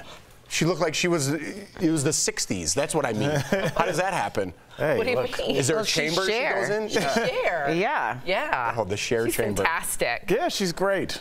What do you have against Cher? Listen, what do you have against Cher? I don't have anything against Cher. I think that this is where she should be in her career, in a reflective mode. I don't know if we need to drop any more mixtapes. I think we're all done there. But I think that she can do a musical about her life. She's had an incredible career over entertainment. She still has a career. What are you talking? First of all, you hate on all of the icons: Barbra Streisand, Madonna. Yeah, I hate when they stop singing and then they start going through an auto-tune. It sounds like it's going through a robot's head. I want to hear like actual singing, and I wait for that. Okay, my mom just saw Cher a few months ago in Vegas, and I got to see the video from her cell phone. Let me tell you, Al, girl can still sing. She sings. And you got that through a cell phone video? Yeah, I did. Okay. Ringing endorsement. That wasn't the best. Unintended. Got it.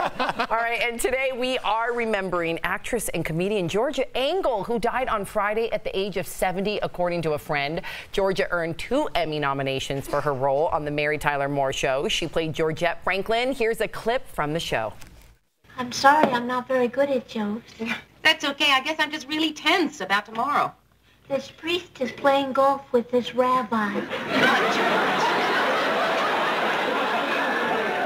don't have to do this. I know another one about a fat lady and a duck. No, Georgia. Georgia had a prolific TV career, including 3 consecutive Emmy nominations for her role on Everybody Loves Raymond. She also appeared on shows like The Office, 2.5 Men, as well as Grace and Frankie with your friend, right? Yeah, Baron Vaughn. Yes. Good friend of mine. I know. I wonder what he must think about her passing. I mean, she's 70 years old, way too young. As a comedian, Al, many people talked about her timing and her voice and how she would amp up that almost like childlike voice to help her timing. Can you explain that? And it's so underrated, you know, because there's the funny man and the straight man in every situation. And people forget, like, they think of Jon Stewart as a comic, which he's an incredibly accomplished comedian, stand-up comedian. But on The Daily Show, he was the straight man. He helped elevate all the other characters who are now super famous. John Oliver, Roy Wood Jr. He's the guy that's like, well, why would you say that, John? And then they get to be funny. You can't have both people in the scene trying to out-funny each other. And it's so important, the roles that she played, because she was always kind of discreet and low-key, but it made you listen. Oh, when yeah. you get quieter, people tend to listen. And that's her style, and she'll be missed. She will be missed. She's survived by her 2 siblings, and may she rest in peace.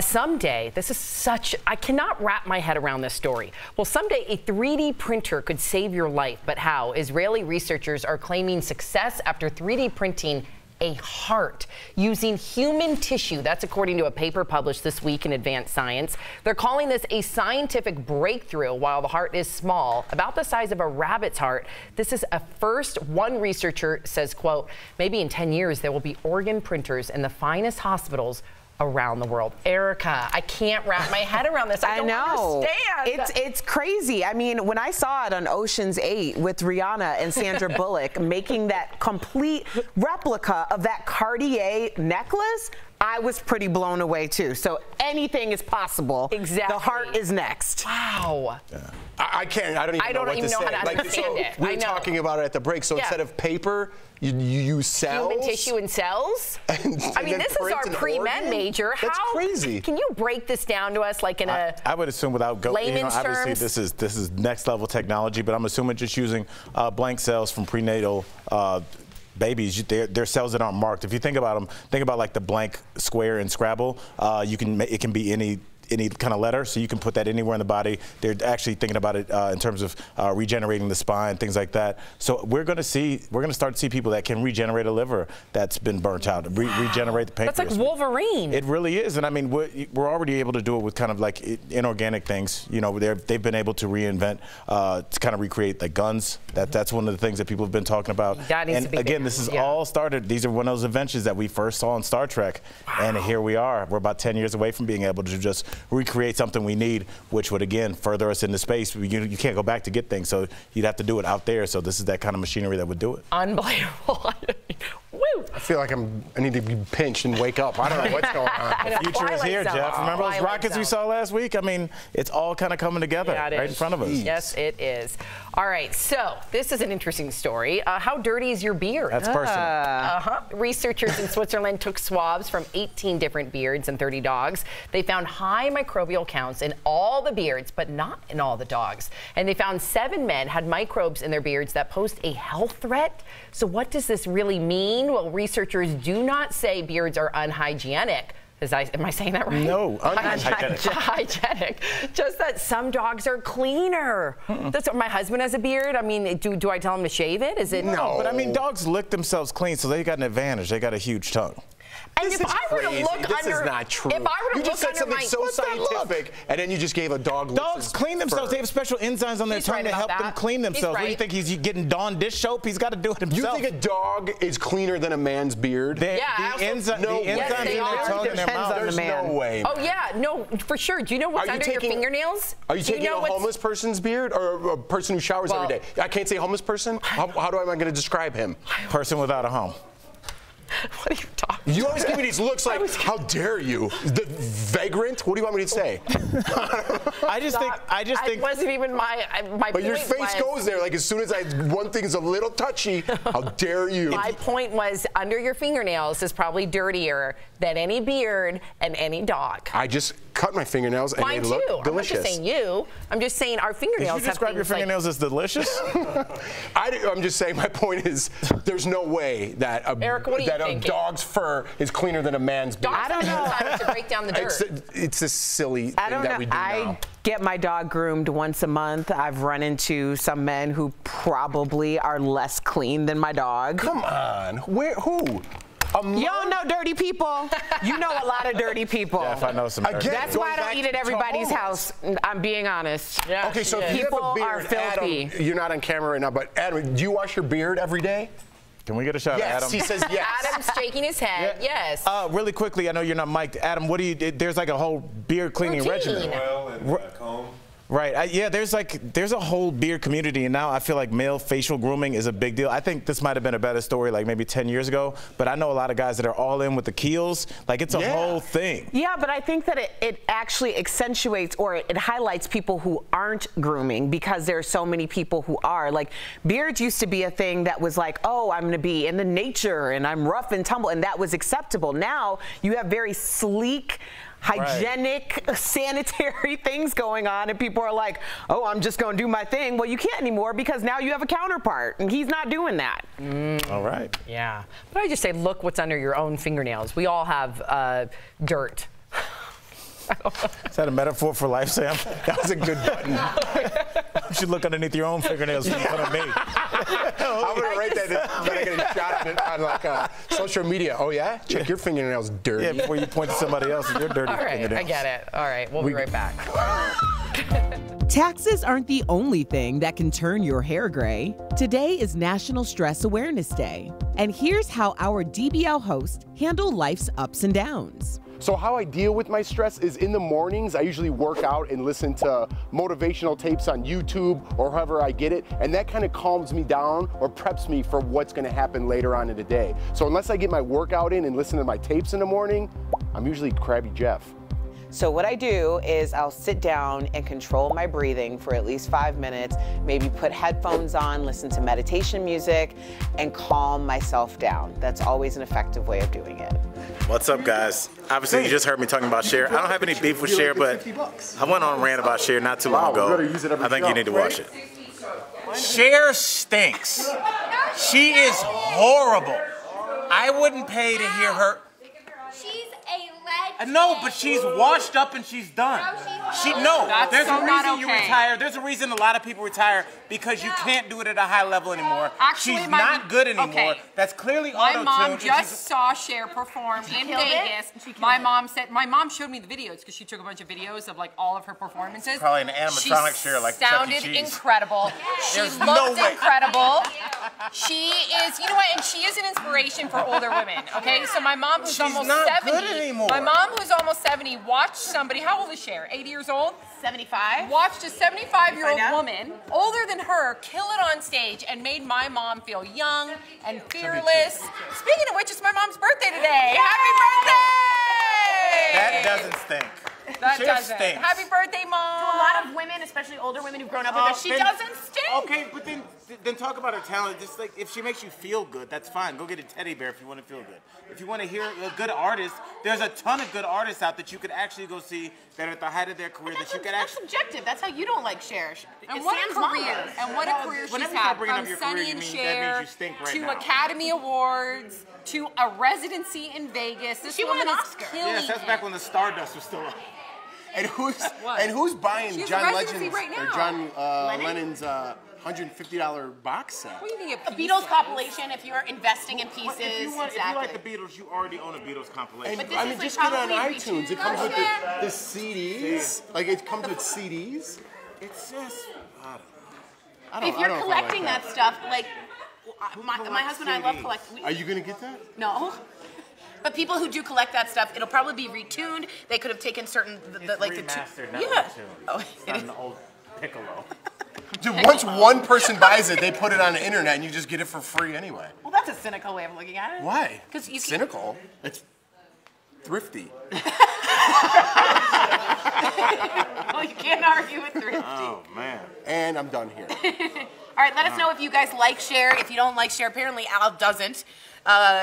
We'd love to hear your opinion, taking on Salty Al to give him a little sweetness today. So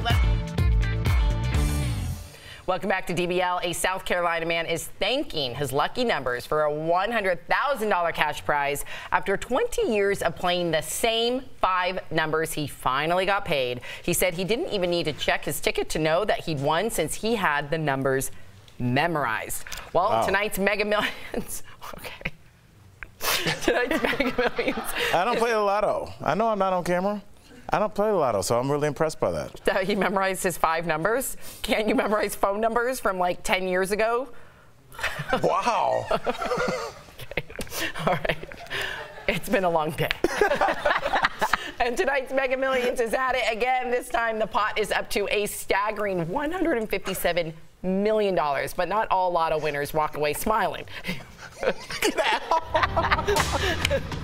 probably heard of the curse of the lottery. It's tempting to buy a ticket hoping to win a prize that will change your life, but some people have learned that their lives change for the worse, like a New Jersey woman who music who gambled her prize money away. She beat the odds and won the lotto twice. How is that possible? But she reportedly loved gambling, and she hit up Atlantic City and lost it all, you guys. Atlantic City? I know, why not Vegas? I know. Go big. Yeah. Sorry. A Colorado man, we're in Denver, sued the state for a $4.8 million payout back in 2005. He split a ticket with 2 other people. He cashed out his portion, paid off the taxes, walked away with more than $500,000. 10 years later, he found out the 2 people he shared the winning ticket with actually cheated to win. Now the man wants the full jackpot. Rightfully so. How did they cheat? I don't know, but they cheated. So doesn't he get the full jackpot? I don't know. If he tells me how they cheated, I'll split the next one with him. And a man from Pennsylvania said he was happier when he was broke after winning $16.2 million. He invested in family businesses. Then his own brother, get this, tried to take a hit out on him. Erica, hoping to inherit some money. Sadly, the winner was $1 million in debt after a year and probably didn't like his brother much either, Erica. People, I'm telling you, you need to there's a reason why you're in the situation that you're in. If you win that amount of money and you just automatically get transformed into this other life, how do you have the tools in order to really make sense of what your life has become? I can understand why people go crazy. You don't have the tools to come up. What are you going to do with $50 million? You take like a month hiatus and go gather your tools? What do you do? I don't know. I don't know what you do. It's I just be know. overload, like sensory. It is overload, and you have been rich for like 2.5 seconds, and people are already trying to take what's yours. I know. Like his brother put a hit out. Exactly, because people are greedy and they're selfish and they're all about money that they don't actually want to work for. Except our viewers. We love our viewers. That's true, Erica. That's true. Coming up, a very small act of kindness restores a woman's faith in humanity. What this fast food worker did, coming up next. Hey guys, I'm Abby and I'm here to bring you all kinds of tips on dating and relationships, and today we're going to be talking about how to revamp your dating profile or make one if you've never made one before, maybe on eHarmony, Match, OkCupid. There's 1,000 different apps you can try, so maybe put a profile on all of them. Who knows? So to start, keep your bio short and sweet. Some people will write a long, paragraphs long. I don't need to know that. I need like 3 to 4 sentences about who you are, what you like to do you have pets, do you have kids, maybe an interesting fun fact about yourself that I might not get by looking at your photos. And of course the photos are the most important part. While we love the bio, the photos are what catches people's attention. So the first photo needs to be something where I can clearly see your face and everything and how amazing you are, right? So we don't want something where you have sunglasses on or a hat or you're covered up, maybe all bundled in winter clothes. And also, keep the group photos out of play here. It's okay to have maybe like one where you're with a friend or your family, your kids or something, maybe in a photo later on. But the first couple photos, make sure that's just you. It's also good to have one shot that's like a full body photo.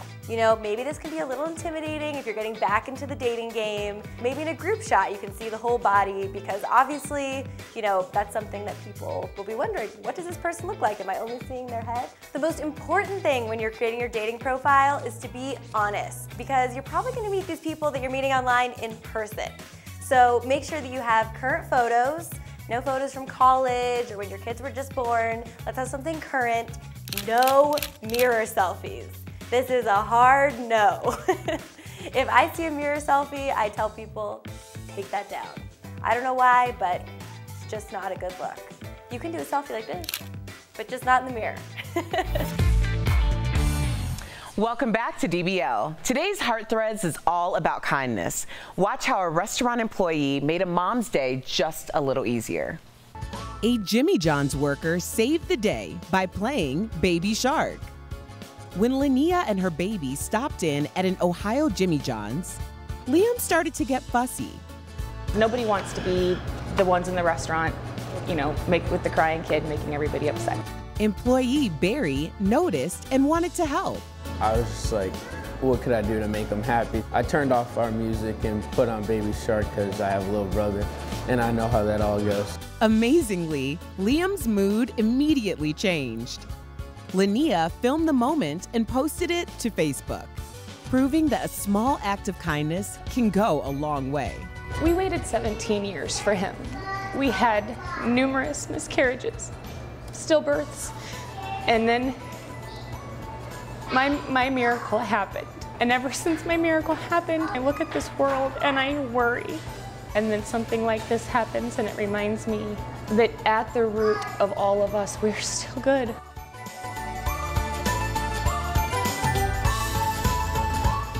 We'll be right back.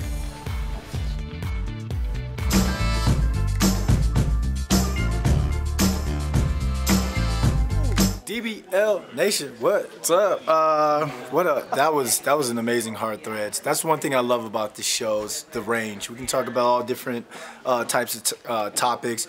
Then we can go to a Roman's Rescue about rescuing dogs, and then we go to Hard Threads because I think we all need some Hard Threads in our life. Me, I need it every day. Let's get back to the fifth host. We were talking about Wendy Williams and how she hired a private investigator to find out what she needed to know about her cheating husband. I guess we don't have to say allegedly, to divorce him.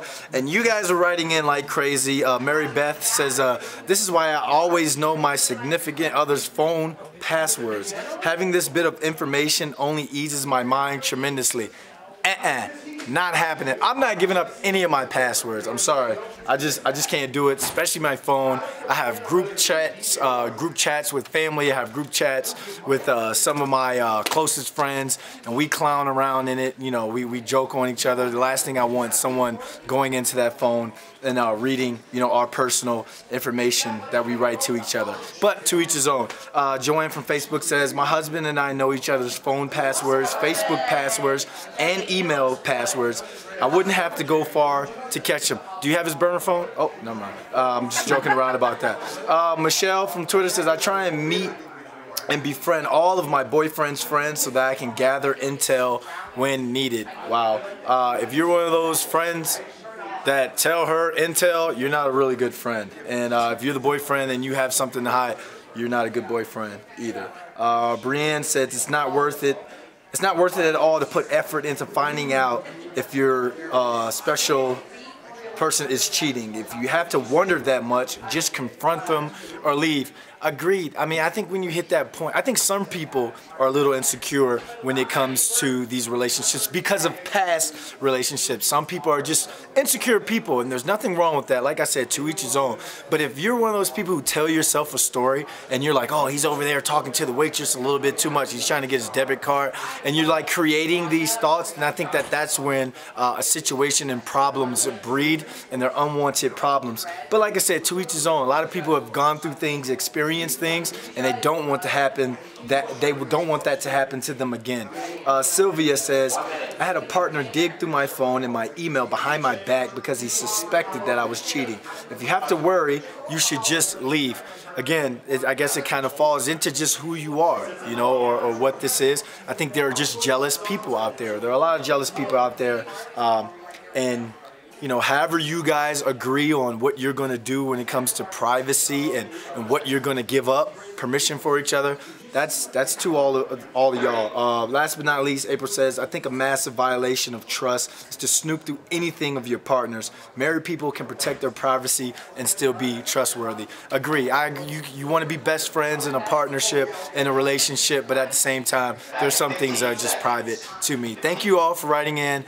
We got the rest of the show coming up next. Love you, DBL Nation.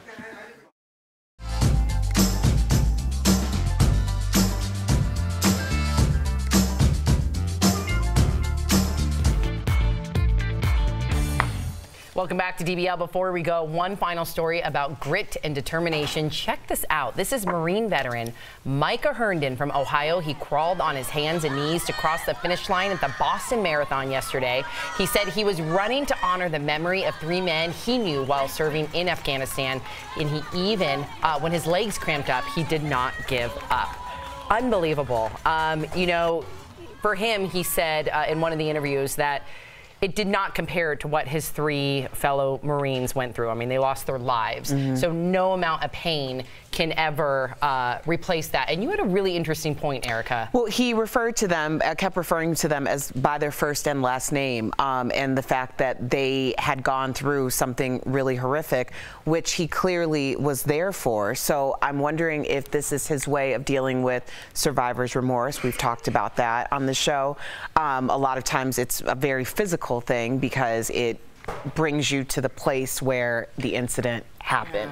Yeah, and you know, my dad was a Marine, and they do have a responsibility. You know, you always hear it's part of their brand mission is you never leave a Marine unattended. You always bring them back with you, and I think that would only aid in that survivor's remorse. Right, and I just hope that he gets all the accolades, of course, but also all the help that he needs. I'm not surprised. Like being able to talk to Marines when I did USO tours, this is par for the course. Those people are wired in a different way. The integrity and the honor in which they approach life is what we just saw right there. Amen. Hoorah. We will see you tomorrow, same time, same place. Have a great day, everybody. Bye-bye.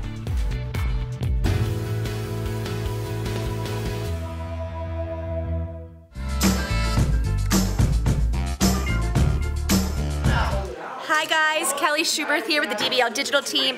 I'm tracking all the breaking and trending news, but I want to give you a story that's trending right now. A little bit disturbing, but it's got us going to a different discussion. So the question is, the story is first, a woman named Michelle Jackson, she's 58 years old. Her boyfriend apparently decided to break up with her, so she allegedly decided to take his prosthetic leg and hit him with it. His prosthetic leg while he was sleeping. Kind of a disturbing story, but this got us thinking, what's the worst breakup you've ever had? DBL Nation, some of you are writing in. I want to get your comments up. It might take a second, so I'm just going to read them off the screen. Naomi says, my first year in college, 1996, my boyfriend of 2 years broke up with me because he said he was gay. Naomi, I had the same thing happen to me, and it happened to me in high school. But hey, I'd rather that person be who they are. That wasn't my worst breakup for sure. But it was an interesting breakup. I didn't see it coming, but I was happy that he is who he wants to be. Let's see who else. Somebody said when I broke up with the full series DVD collection of Full House. Ugh, quite the breakup. Tori, what's the worst breakup you've ever had? My first boyfriend ever was on the phone with me in high school, and he goes, well, I guess that's it. And I really wanted a girl to watch me wrestle. Hangs up the phone. I was devastated. But we don't know why he broke up with you, right? I just remember I asked her earlier, I said, so did you not go see him wrestle? No. She said he never even gave me the chance. He wasn't wrestling yet, but he was cutting weight back. Man. Jeray, what's the worst breakup you've ever had? I always break up with them. Oh, I've also been in a relationship for 5 years. So all right, bye guys. Send us your comments. This is Daily Blast Live. We're talking about what you're talking about. Because everyone's talking about this. Always live, always real, always unpredictable. You are totally off base here. Log on and join our live conversation. I can't believe I'm saying this. I do agree with you. DBL starts right now. 3, 2. Welcome to DBL. It is Tuesday, April 16th. We are live, and we're talking about what you're talking about right now. I'm here with Tori, Jeff, Al, and I am Sam. Let's Hello, get started. Sam. Hey, Al, how are you? Doing great. I'm glad you're doing great. Yeah, a little under the weather, but I'm... Me too. Yeah, we're all kind of pulling it together. Should we go? I can't have a pleasant diatribe with my friend. I know, we can't have a conversation about our health. Thank you. Okay, sorry. All right. Well, let's get to some serious news. In fact, there's a lot of inspiration that's coming from this story. The fire at Notre-Dame Cathedral in Paris is out, thank God. And officials there are surveying the damage done to the church, which was built more than 850 years ago. The remains are structurally sound, but there are giant holes left in the vaulted ceiling, according to authorities. Fire ravaged the roof of the Gothic church yesterday, destroying the spire and the forest of wooden beams that made up the ceiling. Officials are not sure what started the fire, but an investigation is underway, with many speculating it was caused by renovations. And many of the site's most valued assets were saved, including the stained glass rose windows. The Archbishop of Paris said that all three are still intact. The two iconic bell towers are also still standing, and the 10 bells, including the biggest, weighing in at 13 tons, are okay. The cathedral's giant organ has also survived, including all 8 1,000 pipes, but some are saying it may still have been damaged. Some valuable artifacts are also safe, like the crown of thorns said to be worn by Christ, which was transported to a safe location. But there is no word yet on the nails many believe were from Christ's cross, but from the ashes there is hope today. A pledge for many of France's wealthiest to rebuild, and there is a fundraising drive which Tory has already raised $700 million according to CNN. Yeah, a lot of them coming from one donor, you know, several major donors giving $100 million each. For a lot of people writing in saying, I'm not sure why so much is going back to rebuilding. This church is more, it's called Notre-Dame. So in French, that means Our Lady. And it is a representation of the Virgin Mary to a lot of people. And people go there to see those artifacts. And to some people, they're just artifacts. But to some people, that is a replication of Christ. And to them, that is a sacred artifact. And to have that bell that rang after World War I and have it survive through World War II, these things are hard to understand because we're a young country. I think it's imperative that we raise it for Christianity, for Catholicism, for Paris, for art history. Sake. It's a jewel of our country and of the, not of our country, of this world. And I think it's a shame that we just let it go. We have to respect that kind of history, and we have to understand the religious importance it has to some people. It's a time capsule. I mean, to think that, you know, Napoleon himself saved it. Yeah. To think that Joan of Arc was made a saint there. Exactly. Unbelievable. Yeah, I mean. So it's much more than a religious structure, a cathedral. It is a piece of history. Right. It is. And you could argue that it's the second most famous church in the world next to the Vatican. Absolutely. So I think it is for the religion, for Catholicism. It should be rebuilt. And you can't tell people what to do with their money. If people want to put their money into it, that's what they have to do. But I saw a picture this morning that really gave me hope, being Catholic, and just looking at this kind of gave me inspiration, you know, seeing that the cross within the rubble. You know, there's always hope. You know, if you don't believe in that sort of thing, maybe you don't know what I'm talking about. But, you know, the church will rise again is kind of what I'm getting at. And for you, just visually, if you believe in that stuff or anything at all, you know what I'm talking about. Beautiful. That's incredible. Beautiful. That's your photo? Yes. No, I mean, I wasn't there, Sam. I worked yesterday. You found the photo. Yeah, beautiful. Found it online. Okay. Bear Grylls actually retweeted it, if you want to know specifics. Okay, I just thought it was a really touching photo. I wanted to know more. Not anymore. Okay. Awkward. You got the giggles today. I do have the giggles today. I'm not feeling well. All right, we have to give a big DBL shout out to Hoda Kotb. The 54-year-old Today Show co-anchor announced that she has adopted a baby girl named Hope. She called into the show this morning to make the announcement. Watch. It's a girl. It's a girl. Oh, wow. Oh, wow. And her name is Hope. Oh, my gosh, my Hoda. goodness gracious. Hoda, congratulations. I'm so happy for you. And Hope Catherine is Hoda's second child. She also has a 2-year-old daughter named Haley Joy. And listen, this is a beautiful moment. Congratulations to Hoda, especially adopting a child in need. I mean, kudos to her. But many people on social media are questioning the age factor. And I know it sounds like a big downer to talk about that when you are also celebrating such a beautiful life. But it is a realistic conversation that many people can relate to. I mean, there's a lot of people, our own DBL Nation might be taking care of, grandparents might be taking care of kids. It's hard. It's very hard. I mean, it takes energy, and it has nothing to do with how you feel about the kid. But if you decide to have a kid at 45, 50, you have to project into the future. When this kid is 15 years old and wants to go shoot baskets in the backyard, I'm going to have to keep myself in some shape. I'll be 65, you know? So there are things that you always have to think about. I think, and obviously her case is unique, but I think it is a larger conversation that we should have because obviously people are healthier, living longer, living their best lives. My mom just got back from South Africa. She was climbing mountains on her 70th birthday. So it's a different world that we live in, but at the same time, if we're going to be fair to the kids and to your partner, this is a discussion you should have. Absolutely. And good on your mom, too. Yes, I got to have that picture for next show. You 2 little kids. How hard is it? Here's the thing. You got to take almost age out of it at this point, with Hoda Kotb specifically, because she's going to have help no matter what she's doing, no matter how busy she is. What if you don't have help? Okay, so us moving to Denver, we have no help. We have no family here. We have no relatives here.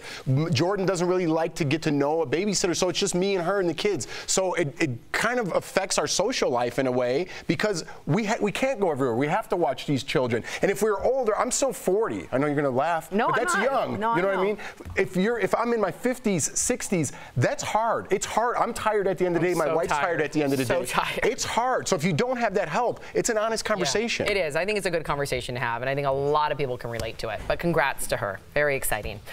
This next story just blows my mind. A Georgia meteorologist says... Where's that camera coming from? It's from my hand. receiving, you guys. She's receiving death threats, all because of doing her job. This is Ella Dorsey during Sunday's Masters tournament. When Tiger was in the middle of his historic comeback, she had to break into the coverage to deliver a tornado warning. And some viewers were so upset, they sent death threats. Now she's speaking out, saying to everyone sending me death threats right now, you wouldn't be saying a damn thing if a tornado was ravaging your home this afternoon. Lives are more important than 5 minutes of golf. What is emboldening people, Tori, to do this? I think there's a lot of factors. I think violence has escalated because of language we use. I think as we call them, keyboard gangsters. You're anonymous. You have the power. And 3, you can reach anybody at any time without lifting your fingers from the Doritos bowl. All those things make it easier for you to think you're a big shot. No one does that in person. Not only did this person just do her job, those winds were at 136 miles per hour in the South. They've already killed 9 people, 3 children. Aww. So how dare you try to interject when someone's literally, a producer said, go ahead and do that. We've got to take a look at our civilization and the way we jump to anger and violence. And that comes from the top, meaning language is important. So it's scary how fast we jump to that. And what would the people of the town say if they found out later that they didn't get a tornado warning? Because they're like, Tiger was on. There would be a class action lawsuit for everybody in the city versus the city. That's what she did say. So she did what she had to do. It's just like, it just blows my mind. I can't imagine that we're in a place where you can just give somebody a death threat and just there's no repercussion for that. There's a reason I don't have pictures of my children on my Instagram. Everybody's like, post pictures. No. Because all it takes is one person that can lock in and fixate, and we've seen people. There are movies made about people that fixate, and what do you do? Something has to happen. Look it up, and there's very few repercussions for threats on Facebook. So Jeff has a fantastic resolution. We have to go, so here's a good tease for you. Go to our DBL Facebook and YouTube, because your resolution I really think will work. I love that. And it does not infringe on freedom of speech. I got to hear this. Yeah, this is good. So make sure you tune into our break right now. Are you ready, Jeff? Give me a minute. DBL is live. We'll bring you breaking news as soon as it happens. Coming up, everyone dreams of winning the lotto, but for some winners, it became a nightmare. Also, a retro dramedy with 3-way chemistry. You won't want to miss our Stephanie Jones chatting with the stars of You, Me, Her. And you, the viewer, our 5th host, Wendy Williams, hired a detective to spy on her husband. So how far would you go to find out if your partner is cheating? We're going to share your comments about that live coming up next. Hi, DBL Nation. Kelly Schubert with the DBL digital team here. I'm tracking all the breaking and trending news. But for now, I think we're going to go to the desk and see what's going on. Hey, Tori, what's happening over here? Oh, let's talk. Can we talk about his resolution? You can talk about whatever. Okay, cool. So, please talk about how you would resolve the whole thing with trolls on Twitter. First of all, I love how Kelly comes over here like she's the, works at a hotel. She's the maitre d'. Here you go. Here's the guy you wanted to talk to. I'll see you guys later. Check in. Do you want the smoking section at the back? Smoking section. But I've been saying it for a long time, since the beginning of the show. We just breeze over the story like it's not a big deal that someone just gave a death threat, because they're coming so common now that people just say that. And it's not okay. It's not okay for somebody to say that. And keep your freedom of speech is what I said in the last hour. Keep it. This isn't a freedom of speech thing. I want your social media connected to you somehow, whether through Social Security, whether through your driver's license number. It's connected to you. Now, you have to deal with everything that you put online. If you tell somebody that you're going to kill them because they broke into your golf, that's going on your record. You could be suspended from social media, or even fined, or even taken off completely. What you're saying is I'm just trying to hear what you're saying. You're trying to regulate social media. You're trying to regulate it in a way of like licensing, almost in a way. Like you'll almost have to have a license. You have to answer for what you write on social media. It comes directly towards you. It's not a little egg. People have everything else is regulated. Other Twitter accounts, and they just say, me and my husband, we're so cool. No, you're not, because you have 49 other accounts that you're mean to, and you give death threats, and you're never going to get caught. I guarantee you, if you get caught and you get suspended and or fined, things are going to change. Okay, but and this is just to play the devil's advocate. We've already dealt with a president like John Adams who tried to put the Alienist Sedition Act, saying you can't say anything bad about the president or you go to jail. Similar to this is if you have 49 Twitter accounts and you're saying mean things, you can get caught. That is completely against what the Constitution is all about. Yes. Why? You're keeping your freedom. You're keeping your stupid rights. So keep your rights. I'm not even arguing with the Constitution. But why listen, how about this? Take that side, which is totally great. Yesterday, someone threw somebody off of a 3-story balcony into Mall of America. And if that dude tells me he's going to kill me and he finds me and throws my kids off the balcony, tell me that you're going to ask John Adams what he would do in that situation, because I know what I would do in my situation. What's interesting is how, social media is just, 10, 15, 20 years old. So We got to evolve with the time. But, and I'm not disagreeing with you. I'm just saying when you start regulating social media in a way of Does the airlines have regulations? Does driving have regulations? Does everything you do have But America regulations? is based on the idea that you're allowed to have mean, horrible, jerky speech. But so if we could avoid killing somebody, we'd rather give them their constitutional rights than find a killer that's going to shoot up a school because he's crazy on social media? How do we police social media? Let us know what you think. How do you think we should police social media and still make it constitutional? I mean, it's a relative.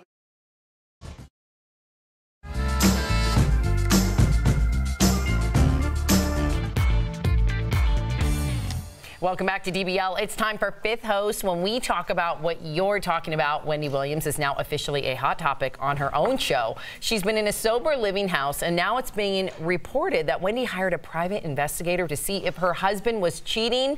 According to People magazine, when her husband, Kevin Hunter, was confronted with what the PI found, he admitted everything, prompting Wendy to file for divorce. So how far, DBL Nation, would you go to find out if your partner is cheating? All right, Sam. April from Facebook says, I think it's a massive violation of trust to snoop through anything of your partner's. Married people can protect their privacy and still be trustworthy. April, you know, in an ideal world, I think that's it. I think when people start snooping, that whole where there's smoke, there's fire, I think that something drives you to do that. Something drives you to look through people's phone records, look through their calls, look at text messages, and if you're looking for something, chances are you're going to find it. Donna from Facebook disagrees, says there's no shame in snooping in your partner's phone or their email account. There should be no privacy or secrets among married people. I disagree with that respectfully. If that's your marriage, that's awesome. I think you do have to have privacy in your marriage because you're two separate people living an independent life who trust each other, and I think that's important. I think in Wendy Williams' case, though, you definitely involve a professional. There's way too much money going on here. He has power of attorney. He's executive producer in there. At that point, you got to back out. You are dealing with sobriety and get a PI. So at that point, if you're anywhere near this situation, I say hire a professional. What? You need a sip of water? I thought you were emotional. Yeah. Drink up, buddy. Very emotional. Brianna, I'm coming. From Facebook, it says, it's not worth it to put that much effort into finding out if your partner is cheating. If you have doubt, just confront them or leave.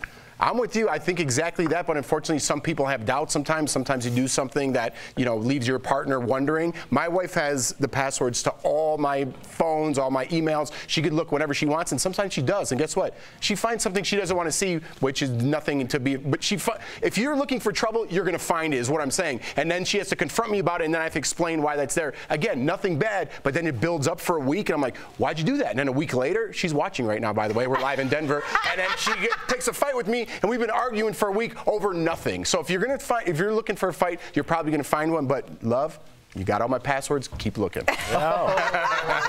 And Marcos from Facebook says, my last boyfriend was extremely suspicious of me cheating. 2 years into our relationship, I discovered that I was actually the one being cheated on the entire time. Wow. Projecting. Yeah, projection. And I think that happens in many cases in these relationships. And I do think, listen, I think every situation you got to treat differently, because some people will say, listen, I don't trust this person because of the fact that they don't trust me. But in reality, maybe that they were burned the relationship before. So if somebody has baggage coming into that relationship, how do you Which then, we all do. Right? Yeah, I mean, I feel like if it's a credible thing, if it's really credible, you got it. You might want to take sensitive to that, right? If it's credible, maybe take some action. If not, you're snooping. Yeah. Yeah. All right. Well, thank you, Tori. Sorry, I don't know. I'm a judge.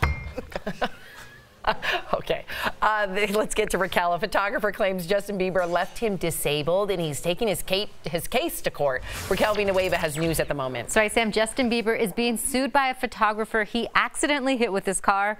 William Wilson says it happened back in 2017 when Bieber was leaving church and trying to drive into the street. Bieber pulled over immediately to help Wilson.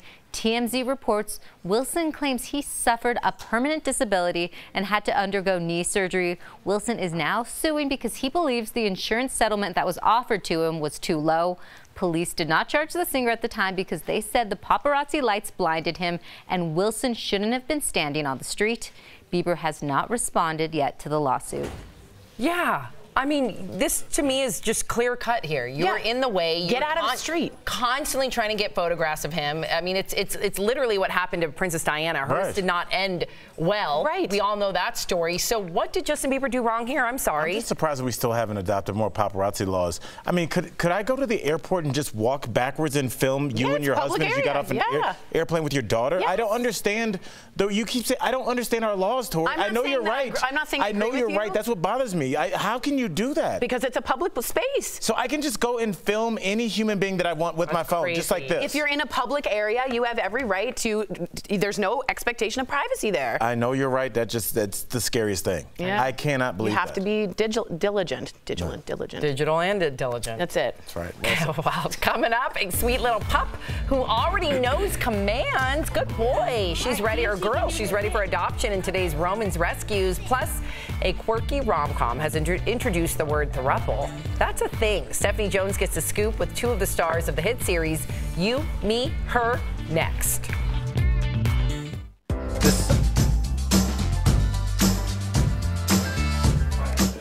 Hey DBL Nation, welcome to the breaks everyone, and we're going to be talking about Game of Thrones. I know y'all are just as excited as me. This is coming out of the dailymail.co.uk about some fear people are having. So there's some speculation going on.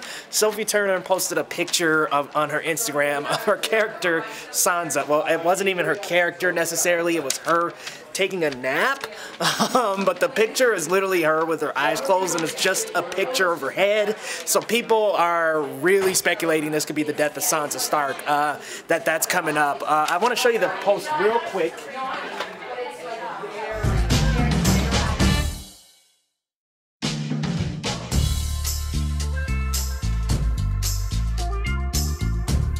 No, that looks kind of dead to me, unfortunately. Sansa Stark could be on the way out. Taking a nap. Yeah, taking a nap, quote unquote. That's what she said in the post, just taking a nap on set. On set, you're taking a nap? I mean, it's not like the hosts are hosting the show and they just take a nap and take a picture. Like, what are we saying here, Sophie Turner? Could we be losing Sansa Stark? People are going crazy all over the net. I mean, people are saying, hey, I'm going to block you if this is a joke, if this is some kind of cryptic message. People are saying, like, no, wake up, Sansa, wake up, because this could be it. This could be it for a fan character that's been with this show since day one, actually. A character that's been main since the very first season, very first episode. Sophie, don't dog us like that. Is Sansa going to die or not? Let us know in the comments, guys, and we'll see you next break.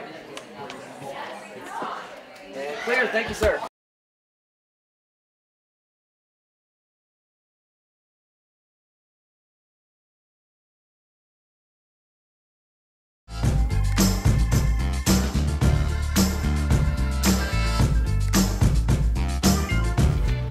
Welcome back to Daily Blast Live. You, Me, Her is a provocative take on classic romantic comedies.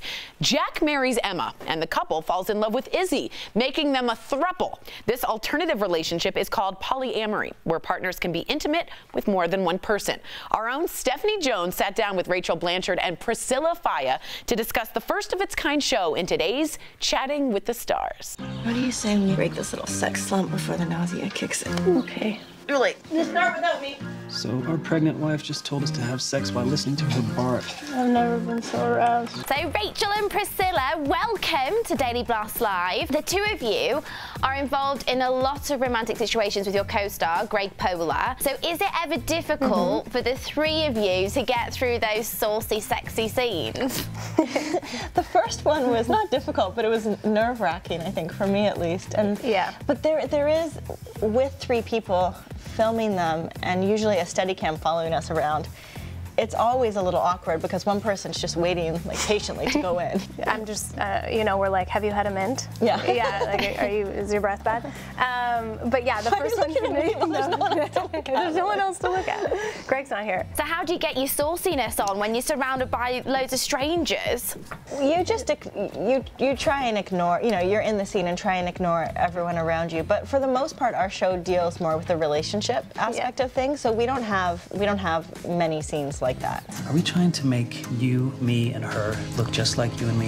And I need to know, what are you all looking forward to for the upcoming season? I mean, can you guys tell me any spoilers, any secrets? Well, there's a baby coming. Yeah. I'm pregnant. Emma's pregnant. So we're all of our characters are trying to, you know, figure out what that's going to look like now, having this little being coming into our lives just when we've sort of stepped into this new role of us being married. And how does that affect all of us? You guys are all scared of rocking the boat.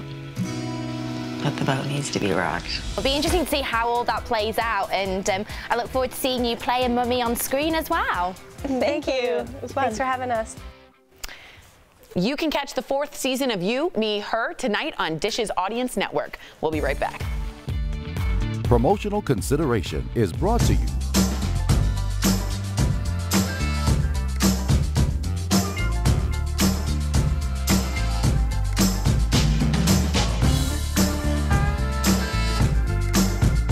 A lot of people going back and forth about Wendy, whether or not you think it's karma or not.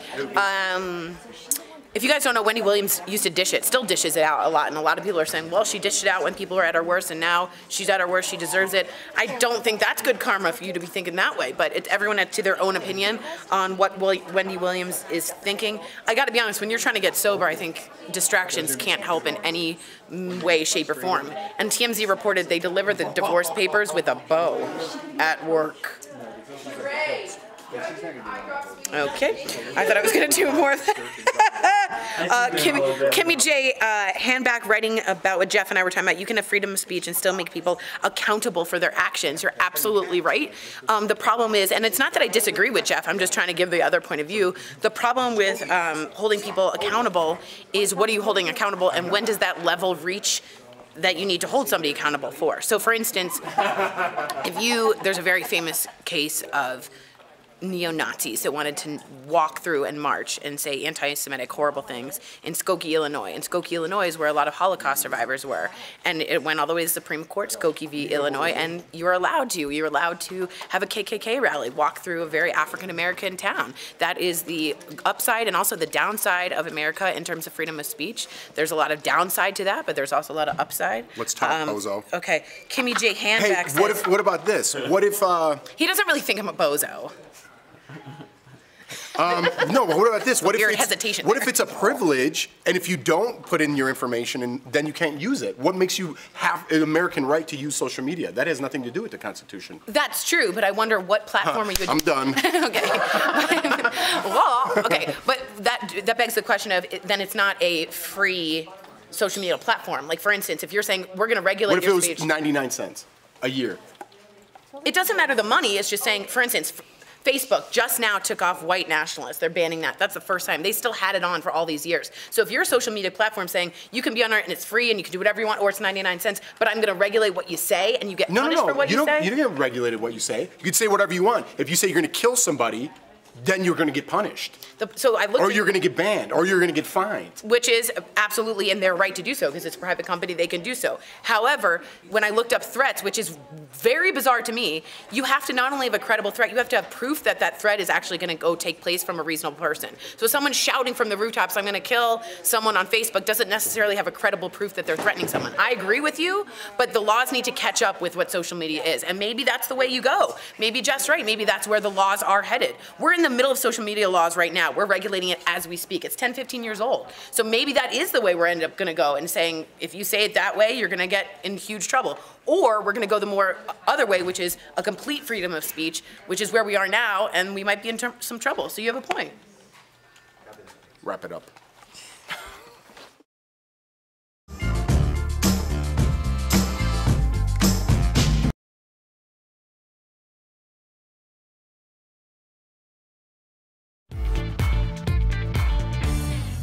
Welcome back to DBL. Now, every week, our favorite puppy pitchman, Roman, shows us a new dog that's up for adoption.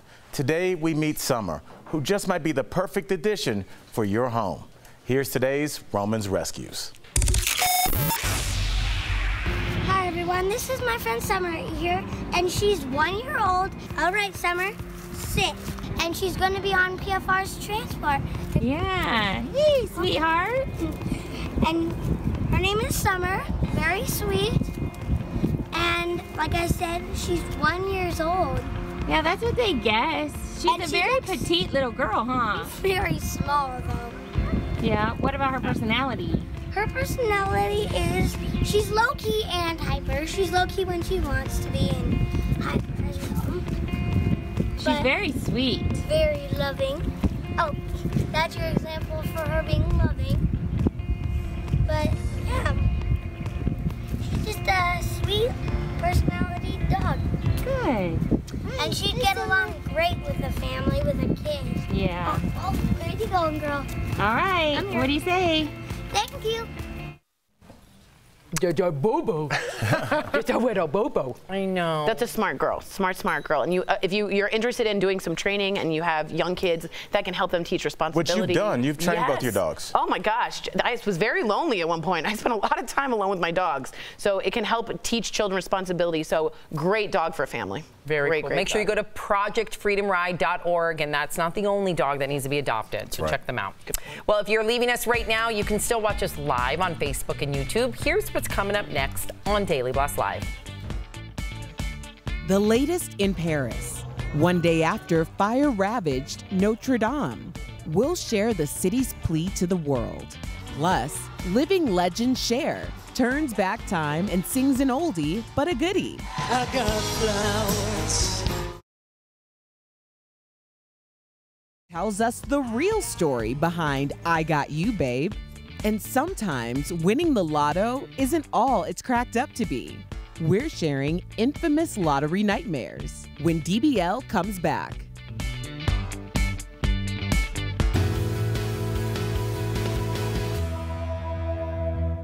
Is Hellboy a huge disappointment? We're learning what X-Men Dark Phoenix is really about, and could Space Jam 2 be in trouble? That's all next in The Jump Off. I'm Abby, and welcome to The Jump Off. I'm here to bring you all the latest news in gaming, tech, and nerd culture, so let's get started right now. Hellboy reviews are in, and they are harsh. With 13% on Rotten Tomatoes, this movie is gonna be a dud. IGN says it's a thin, clumsy, and charmless attempt at rebooting a beloved franchise, and GameSpot called it, quote, a demonic disappointment.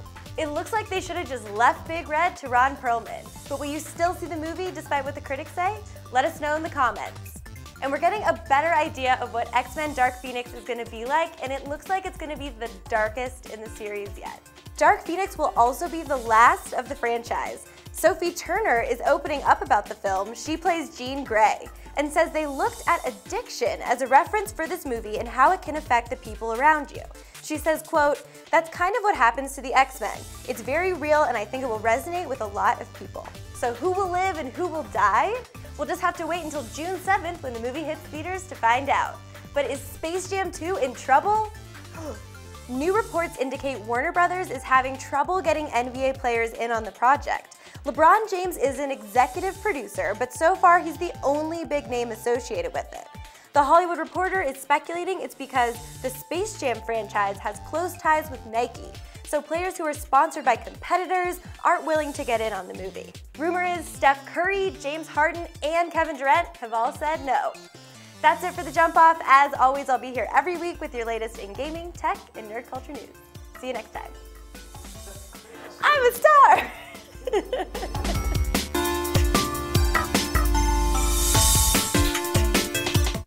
This is Daily Blast Live. We're talking about what you're talking about. Because everyone's talking about this. Always live, always real, always unpredictable. You are totally off base here. Log on and join our live conversation. I can't believe I'm saying this. I do agree with you. DBL starts right now.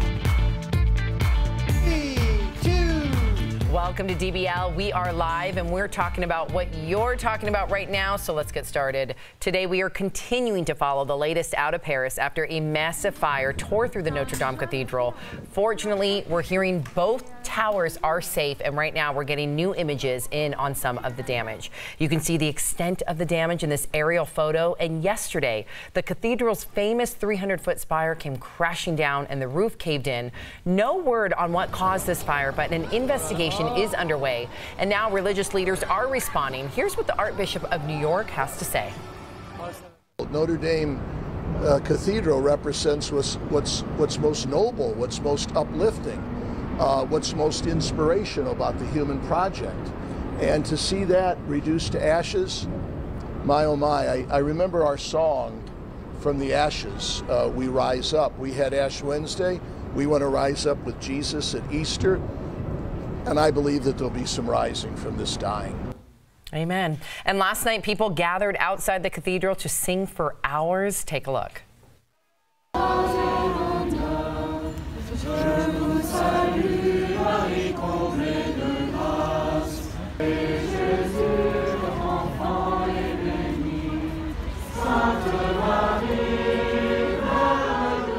Wow, beautiful imagery. You know, beautiful. If you close your eyes, you could have heard that same song centuries ago. I mean, outside of Notre-Dame. That's eerie, yeah. That's incredible. In a beautiful way. In a beautiful way. And I do want to say, Pete Buttigieg, who is running for president, this was his response. I found it really interesting. Take a look. This is his response to the...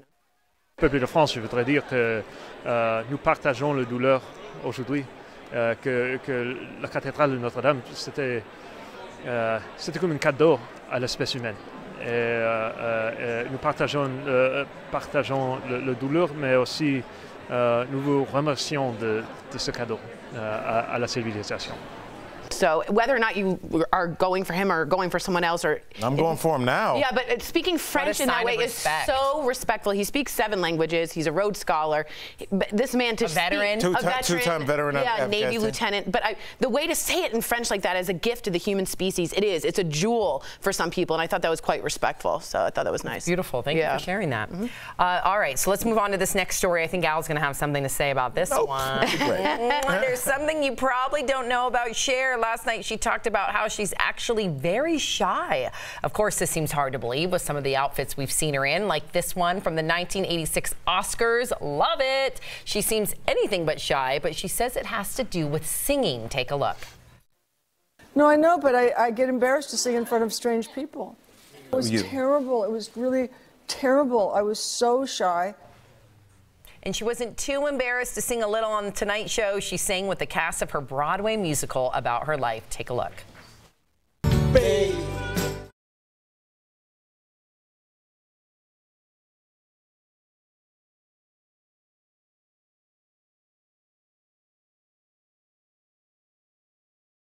Yes! Wow. Gosh, she's amazing, She's right? Incredible. 72? I know. Killing it, Al, right? What is it about Cher that just makes you shake your head like it's like mediocre?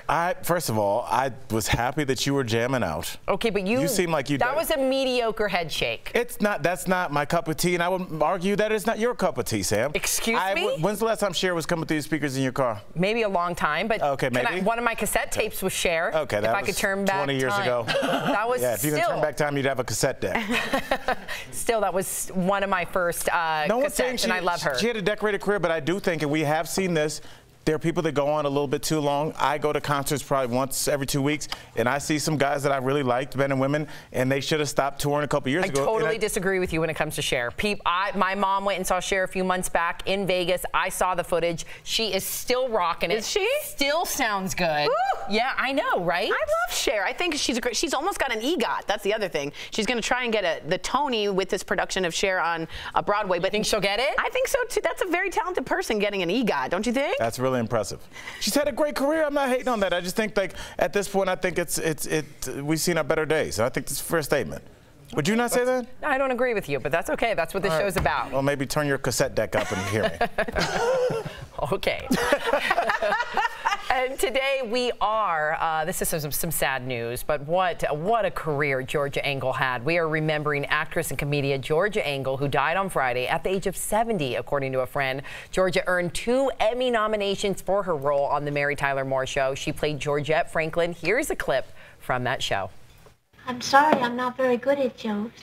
That's okay. I guess I'm just really tense about tomorrow. This priest is playing golf with this rabbi.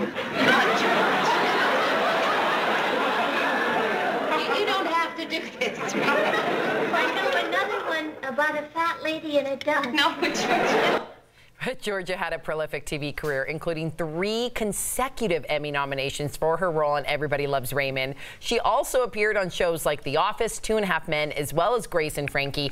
Tori, you're a comedian, and what I love about her is, you know, her comic, I don't think people give her the credit because a lot of people dismissed her as like the ditzy comic, when in reality it was all a choice. Yeah, if you that think shows her smart. Yeah, like if you think of Betty White playing Rose on Golden Girls, that takes incredible timing to be that ditzy and that funny at the same time. So her voice was way up here, and she was well known. The writer said their words would come out with helium behind them. So she had a brand, and she was wonderful, and she worked into her late.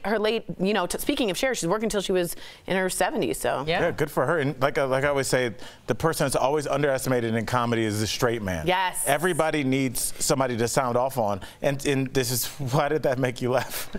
Because if you think about, like, it's true. Yeah, like the situation with like John Oliver. I mean, he's one of the most accomplished comedians of our lifetime. But he was the straight man on I almost said Daily Blast Live. He was the straight man on the Daily Show, and all of his anchors, Trevor Noah, John Oliver. He elevated their voices, so now they are the famous ones. But you needed that straight man. You can't have two people. Oh, Jon Stewart, you're saying. What did I say? John Oliver. Dang it. It's okay, but this is so good. Right. Thank you. We understood. All right. This next story blows my mind. I can't wrap my head around it. Someday, a 3D printer could save your life, but how? Israeli researchers are claiming success after 3D printing a heart using human tissue. That's according to a paper published this week in Advanced Science. They're calling this a scientific breakthrough, you think? While the heart is small, about the size of a rabbit's heart, this is a first. One researcher says, quote, maybe in 10 years, there will be organ printers in the finest hospitals around the world. Jeff, I mean, can you wrap your head around this? I could have talked about the first 2 stories. No, I can't wrap my head around this. This is insane to me. You felt left out of the first 2 stories? No, but you come to me on this one. Like, I know what's going on. I mean, talk to me. Talk to me. What's the paper? Organs? It's like literal tissue, cells. Human tissue. That's the problem, though. So bioethically. Is that the problem? Yeah, I would think that's well, the no, problem. like ethically, people have a problem with using human tissue as the printing material. It could save millions of lives. You could have people not on lists for transplants. You could get a liver tomorrow. You print it, organ? and it's perfect. It knows exactly the size. You can make it perfect. You can have the antigens. You can have everything. But you're using human tissue. So ethically, people have a real issue with that. That's the same as stem cell transplant. And the laws haven't caught up to it yet. So we're dealing with bioethics before we've even reached there. It's an incredible thing, but some people find this very controversial. And hard to understand. Yeah. For real. I'm being honest. I mean, this isn't crazy talk. I know. You feel like you're in the Twilight Zone, right? Honestly, yeah. I know. I mean, we're in the future. You think about how far we've come in just medical. You watch that show, The Nick. I don't know if you ever watched that on cinema. You know, for them to just do surgery, I mean, it was unheard of. Everybody died. And now it's nothing for, you know, our senior executive producer, Bert, will go get a procedure and come back the same day. So we are advancing. I didn't know he was right there. He's shaking his head. He just goes like this. I was pointing to his... He's in the room. Second of all, HIPAA violation. I didn't say why he went. I just said that he went. But now everyone's curious. I know. Well, I'll announce that on my Twitter. Al told you, he said you went to go get a procedure. You're going left and right to get procedures. I didn't say left and right, Bert. I said you went one time and it worked out great because you came back the same day. Oh, gosh. All right, we are live. Clearly, we are live. All right, this next story is pretty interesting. How dirty is your beard? Researchers in Switzerland took swabs from 18 different beards and 30 dogs. They found high microbial counts in all the beards, but not in all the dogs. And they found 7 men had microbes in their beards that posed a health threat. So what does this really mean? Well, researchers do not say beards are unhygienic, just that some dogs are cleaner. That's a lawyer twisting that word. That's spinning it. And your beard's fine. It's just the dogs that are cleaner. Well, dogs have enzymes in their tongue to break down dirt. They do, but this is a little weird to hear that you have microbes that could cause problem. I mean, that's so do your fingernails. Yeah, I guess. If any of us were to take what's in our fingernails and have it analyzed, we would have things in there that we don't even want to repeat. I guess I'm just so worried it's close to your face. Well, how are we going to get our results if they don't repeat it? What do you mean? What's wrong with you? This kind of makes This sense. is not true. They did 18 people Jeff, in no, this kind of makes sense to me. Get That's real. not true. I'm going to find Jeff, three you think idiots about it, outside and do my own test. The hair in your nose, the hair in your ears, it's meant to catch things that are coming in your body. Hair is meant to catch things that haven't worse attached than to a it. dog? I don't know. People How many sweat. guys do you know People that do eat. things There's dogs food in do? there from 2 days ago. Like, things can rot in your beard. Dude. Yeah, there's other things in there from sniffing around the dog park. Dogs are much more But that's dirtier. at least organic. They're not? No, they I have watch enzymes dogs. in I their- see what they do They to have each other. enzymes in their what? You okay? What kind of dogs are you watching? I know. What do you mean? Normal, dirty dogs. Are there any other kinds?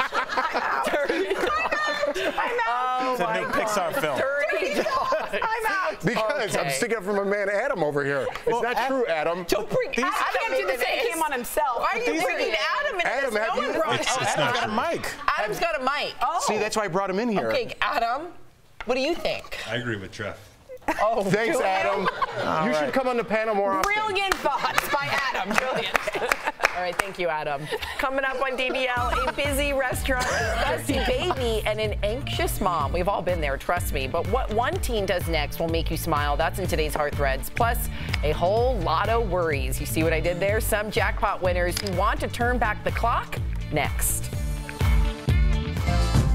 These aren't the only thing that can turn your hair gray. Today is National Stress Awareness Day. And here's how our DBL hosts handle life's ups and downs. So how I deal with my stress is in the mornings, I usually work out and listen to motivational tapes on YouTube or however I get it. And that kind of calms me down or preps me for what's going to happen later on in the day. So unless I get my workout in and listen to my tapes in the morning, I'm usually Krabby Jeff.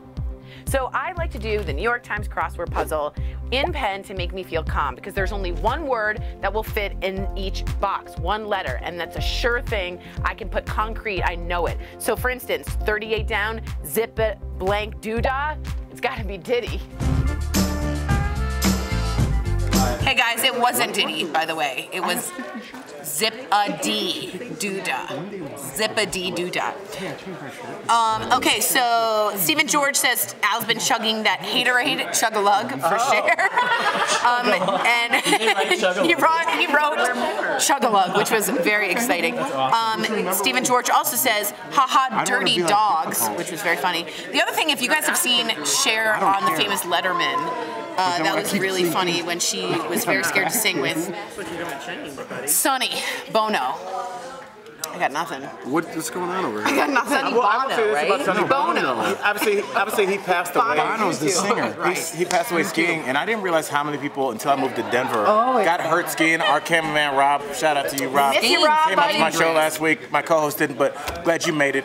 Rob shattered his knee and ripped his kneecap? His tibia and fibia. His tibia and fibia broken, and it's like, I know Hannah, our old wardrobe stylist, her dad got knocked out by a snowboarder.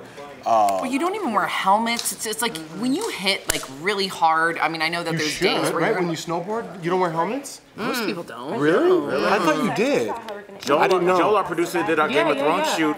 He messed his shoulder up skiing, and it's still. Okay. What about with skiing? Do you see people in helmets skiing? I don't. I thought snowboarding. Hey, you I can did. talk to you guys about this. I don't ski anymore because there's too many snowboarders that are flying over me, and I'm scared they're going to run into me. Do you wear a helmet? You should, yeah, I do. But do most skiers on the hill have Now they do. Now it's okay. Now it's my dad. It used to be cool. It used to one not guy? be cool to wear a helmet. Now It's not people do. cool Good. to not And wear like a helmet. younger kids on Exactly. the Good. They all wear helmets. Because I never did as a kid. Yeah, no, Because the never. snowboarders- Now you have to. The snowboarders have that one that they sold like on Shark Tank, I remember. Remember they had like the mohawk yeah. Well, to that's try to good. make it cool I'm for just the kids. glad People that just people are like I'm on the bunny hill, like People minding my own forever, business, and I'm not one of right, those and you can skiers do just that. going across. 'Cause Right. that's annoying, but like they just come flying, Yeah. and it's just like it's not fun anymore. It's not fun. Okay. And it's scary, right? Yeah. You want to risk getting a shoulder injury, a head injury? Because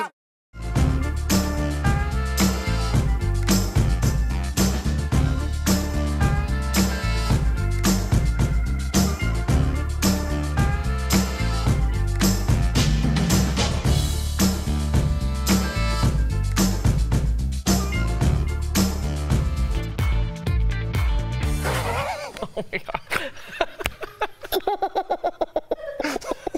We're live. And welcome back back to DVL. Okay. Jeff's chair is...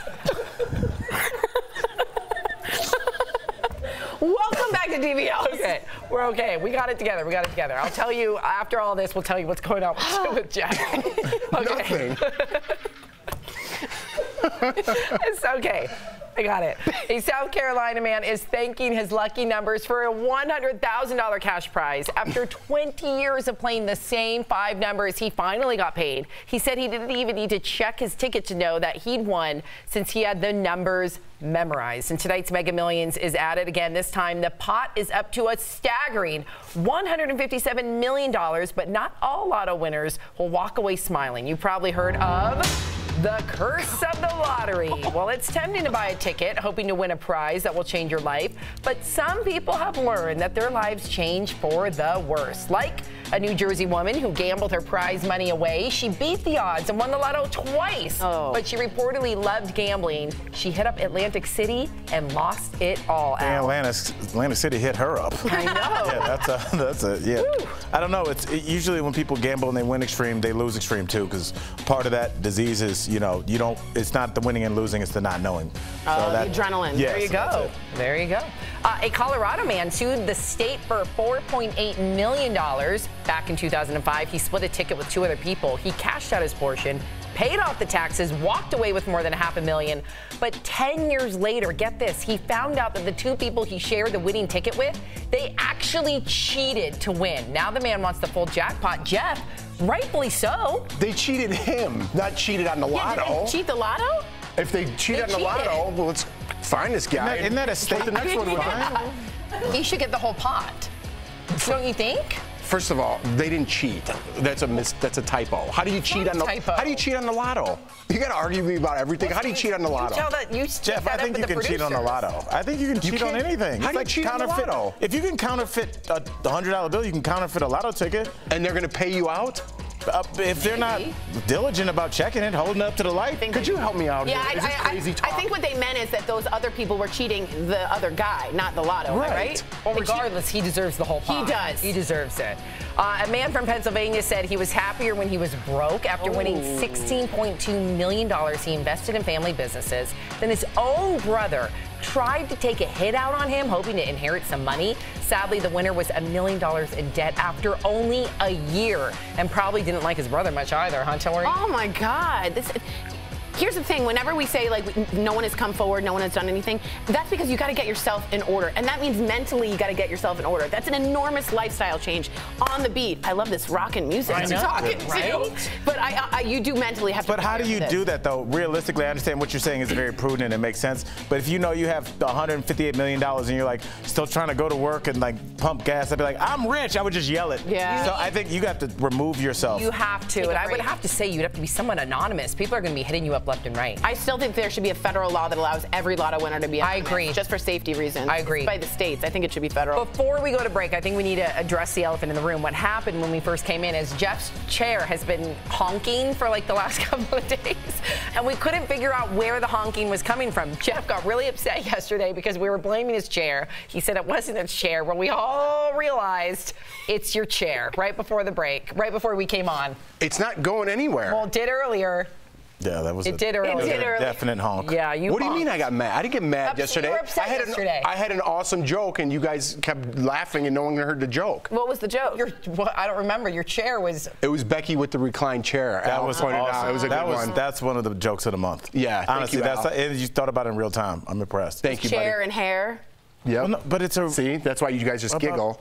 You know? Do you know who Becky with the good hair is? Up here. Yeah. Okay. I just got from the producer, we're out of time. And a boo over there. Oh. Coming up, a very small act of kindness restores a woman's faith in humanity. What this fast food worker did, coming up next.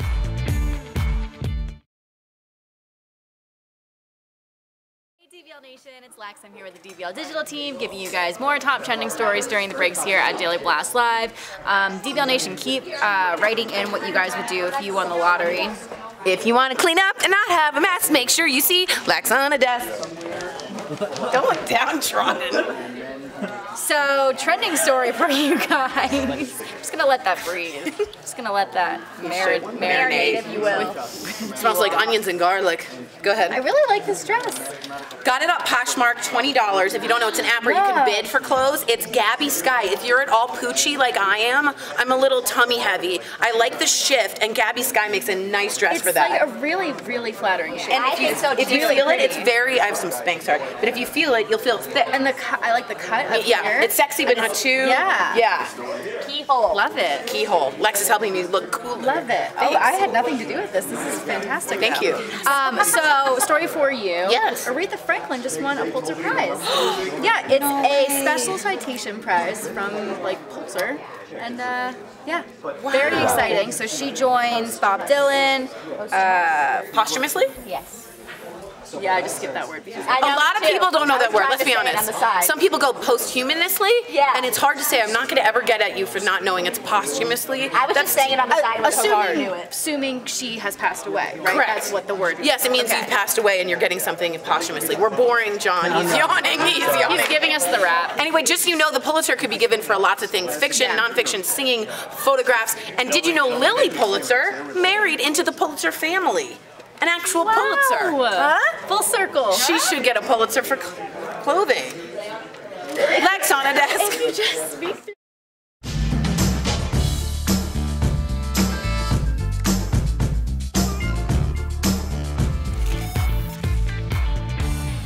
Welcome back to DBL. Today's Heart Threads is all about kindness. Watch how a restaurant employee made a mom's day just a little easier.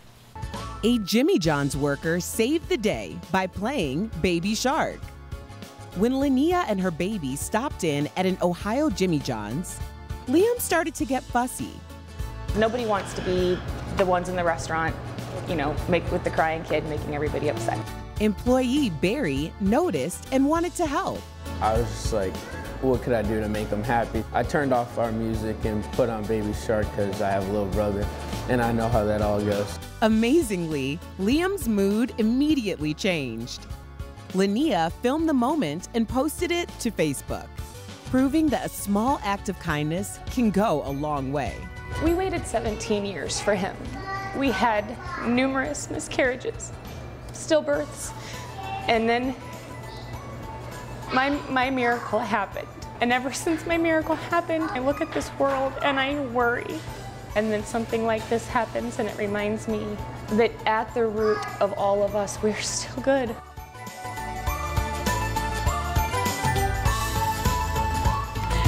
Right back.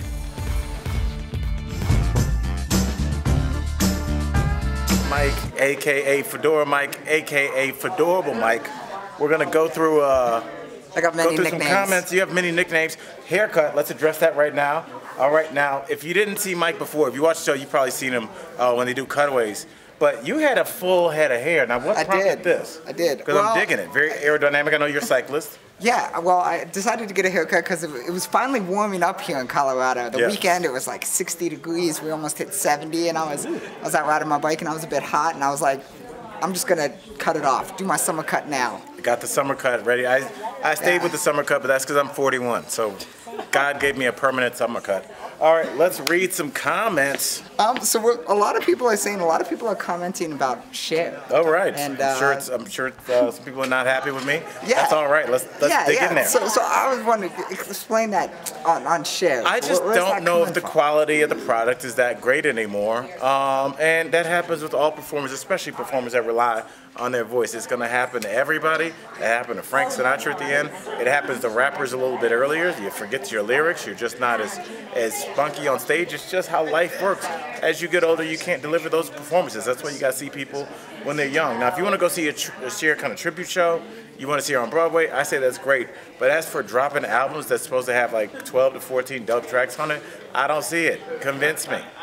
Well, Laura on Facebook, she says, I've never been a Cher fan, but if she can still give her fans joy, go for it. That's what I said. And see, I'm for that. I feel like at this point, Cher's fans just want to be in the same room with her. Exactly. They're not looking to hear. It's almost, we were talking a little bit today in the morning meeting about Lionel Richie. It's like, if I think he's going to be here in Denver, which I'd love to see.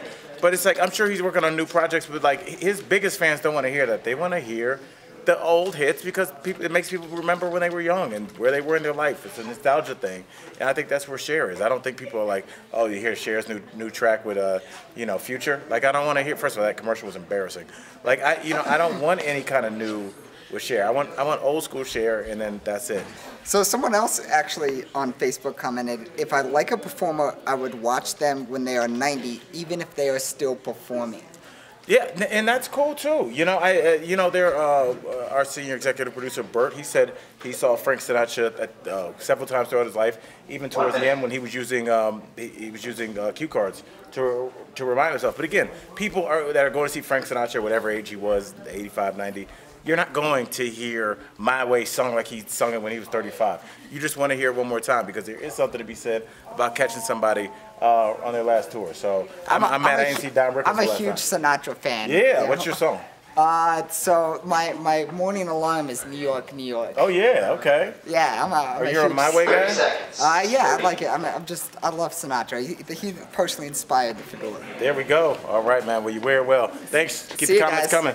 Thanks, Mike.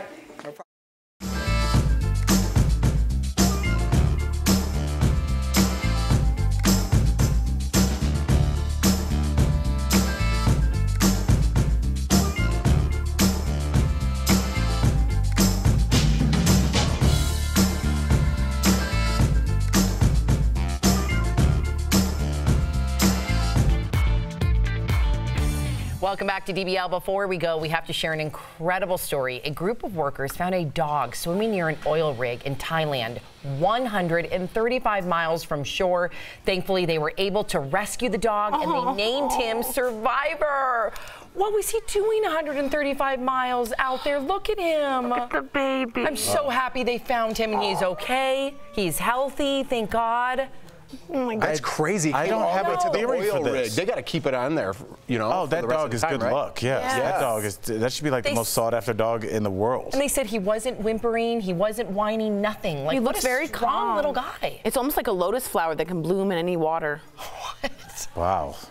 How are you not stretch in a VW Bug saying that? Yeah. That was very hippie. Wow. Wow. Okie dokie. Blasting Janis Joplin. Gotcha. Well, we'll see you tomorrow. Same time, same place. Have a great day, everybody.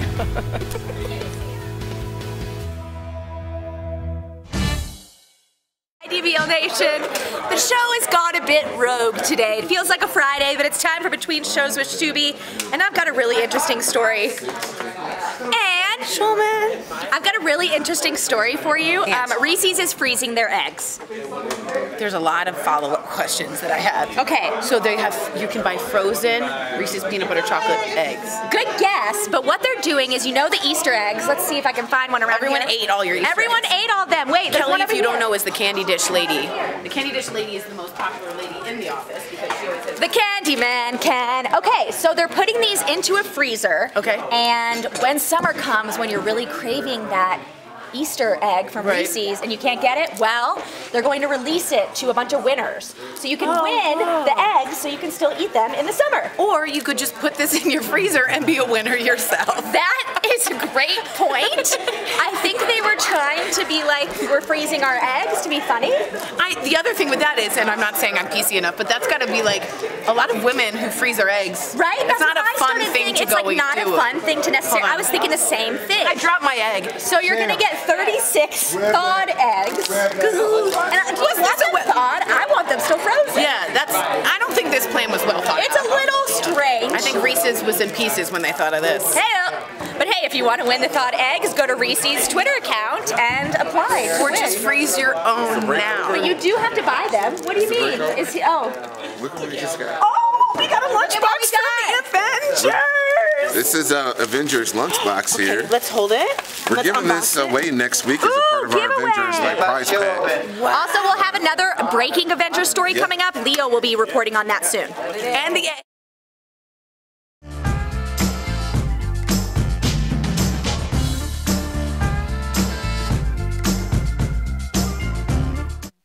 This is Daily Blast Live. We're talking about what you're talking about. Because everyone's talking about this. Always live, always real. always unpredictable. You are totally off base here. Log on and join our live conversation. You think this hair just naturally stays like this? DBL starts right now. 3, 2. Welcome to Daily Blast Live. It's Tuesday, April 16th. Always down to the wire with us. Yeah, we are live, and we're talking about what you're talking about right now. And right now, I'm here with Erica, Tori, and Al. I'm Jeff. Let's get to it, guys. The fire at the Notre-Dame Cathedral in Paris is finally out, and officials there are surveying the damage done to the church that was built more than 850 years ago. The remains are structurally sound, but there are giant holes left in the vaulted ceilings, according to authorities. Fires ravaged the roof of the Gothic church yesterday, destroying the spire and the forest of wooden beams that made up the ceilings. Officials are not yet sure what started the fire, but an investigation is underway, with many speculating it was caused by renovations, and many of the site's most valuable assets were saved, including the stained glass rose windows. That's a big one. The Archbishop of Paris said that all three are still intact. The two iconic bell towers are also still standing, which is probably the biggest iconic thing that is known for, and the 10 bells, including the biggest, weighing in at 13 tons, are still okay. The cathedral's giant organ has also survived, including all 8,000 pipes, but some are saying it may still have been damaged. Some valued artifacts are also safe, like the crown of thorns said to be worn by Christ, which was transported to a safe location, but there's no word yet on the nails many believe were from Christ's cross. But from the ashes, there is hope today, a pledge from many of France's wealthiest to rebuild, and a fundraising drive which has already raised over $700 million. That's according to CNN. So a lot of things going on there. We're happy that they saved the structure. I kind of want to ask you a question. You're a devout Catholic. How have these last couple days been for you?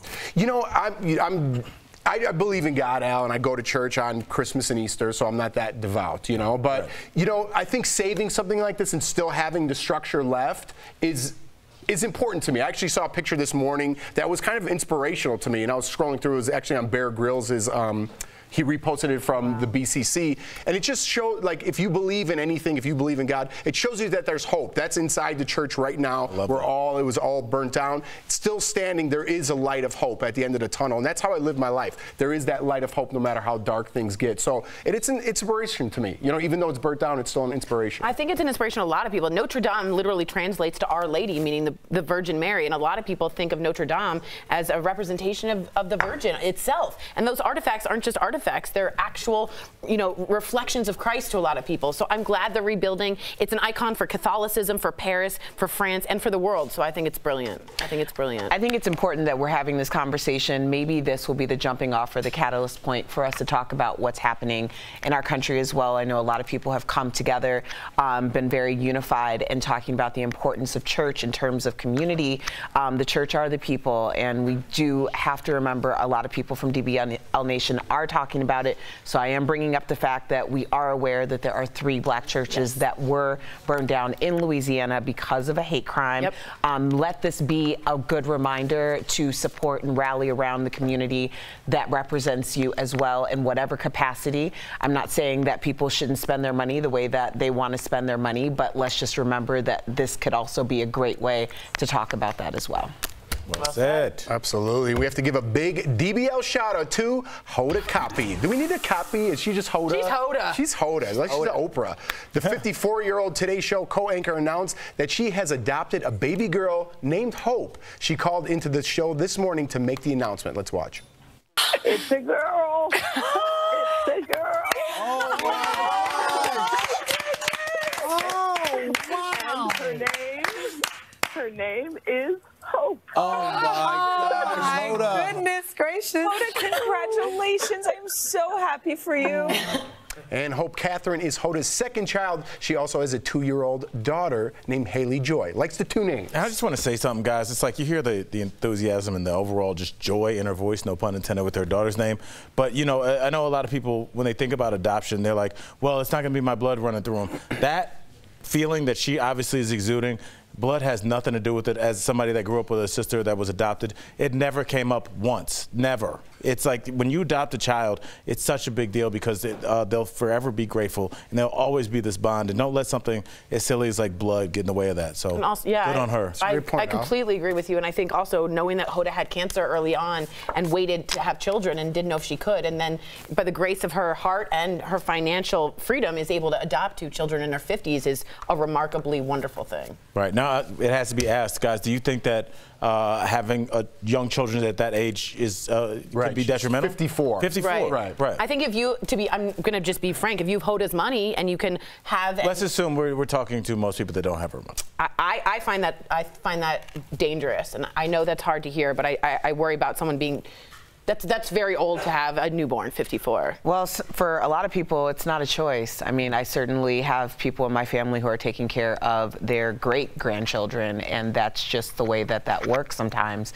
Sometimes that happens at 70 years old. It's about who is best able to provide. What adult is still standing? And I just speak for myself. At 40 years old, it's hard. Yeah. So it's got to be hard the older you get, and I understand some people can't get out of that situation. That is their situation. But you need help. Hoda's going to have help. Hoda's going to have as much help as she wants there. So take her out of this equation. But like you said, there are some people that they don't have a choice. They have to do it, and they don't have help. So shout out to them, absolutely. And that also goes to show, like, the idea of family means so many different things to so many different people. So you can't really, whether you decided to have children very on in life or later in life, like whatever your family comprises of is what it is, and that's a beautiful thing. Absolutely. I mean, you guys are my family, and we look like a college brochure. I'm going to South Quad. Yeah, that's right. All right, let's get this next story. And a Georgia meteorologist says she's really receiving death threats all because of doing her job. This story gets me fired up. This is Ella Dorsey. During Sunday's Masters tournament, when Tiger was in the middle of his historic comeback, she had to break into the coverage to deliver a tornado warning. And some viewers were so upset, they sent death threats, and now she's speaking out, saying to everyone that's sending me death threats right now, you wouldn't be saying a damn thing if a tornado was ravaging your home. This afternoon, lives are more important than 5 minutes of golf. I was the 18th at the Masters. Kind of. Yeah, it really wasn't the 18th, but I mean, some people did actually die. Yeah, 9 people died in this storm system. 3 children died. Winds reached 136 miles per hour. She was doing her job. Her producers sent her out there. I find the quickness to violence terrifying that we've jumped to that. Not just violence, murder. Yeah. Like towards a young woman. Is this where we are in society? Do you think this always existed? Yes. And now that we just have the internet, now people can get to you a little quicker? Completely existed. I mean, granted, there's a different way. Yes, people can do it in real time, which I think is more of a detriment to them than it is to the person that they're directing it at, because you have to think about how people are shamed so fast publicly. You write something like that on your social media, there's probably stronger consequences for you in your employment, in your community, than there is for the person that's receiving it. Although it's very disturbing, I think people want to be acknowledged in any way possible, whether it's good or bad, but you also have to live with those consequences. Even if it's a murderer. Wow. I agree with what you're saying. It's just hard to hear. That's our world, Al. Yeah. Well, something's got to change. Let's continue this conversation and break. Let's do it. Check us out on Facebook and YouTube. DBL's Live will bring you breaking news as soon as it happens. And coming up, everyone dreams of winning the lotto, but for some winners, it became a nightmare. Also, a retro, what? Dramedy. Oh, dramedy with 3-way chemistry. Who knew? You won't want to miss our Stephanie Jones chatting with the stars of You, Me, and Her. And you, the viewer, are our 5th host. Wendy Williams hired a detective to spy on her husband. So how far would you go to find out if your partner is cheating? We share your comments live next. Do you know a mom who's put her kids first for the last 18 years? A mom whose identity has been her kids. And now they've left the house? If so, DBL wants to help her out for Mother's Day. To nominate an amazing empty nester, send us her picture and tell us what makes her so wonderful to casting@dailyblastlive.com.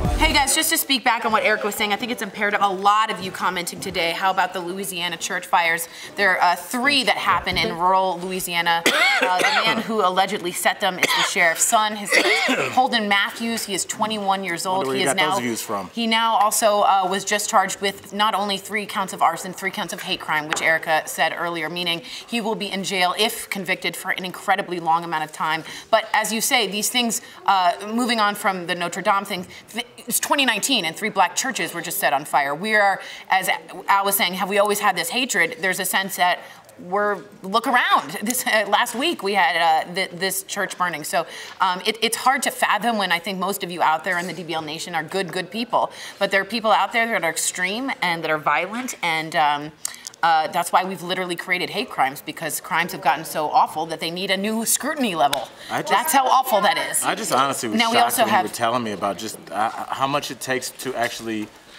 make a threat considered credible as the law. You need to have proof that you're actually going to be able to carry that out, or else I can say, I'm gonna take down Trump Tower. If I say that, or you say, I'm going to take down a Democrat, whatever it is, and there's no credible, a reasonable person can't think that that's actually going to happen, then it's not, you can't really sue for anything. Now, just so you know, we're putting our GoFundMe accounts for the, not ours, the GoFundMe for the Louisiana church fires. We are putting that on our social media feeds because we want to make sure. And if you go, 435,000. so they are at 435,000, and we are trying to get more. But if you go to our social media pages, you can link there. We are not forgetting anything. We are trying to get a whole encapsulation of what's going on in the world. So I'm very glad that you brought that up, Erica. I appreciate that. It's very smart.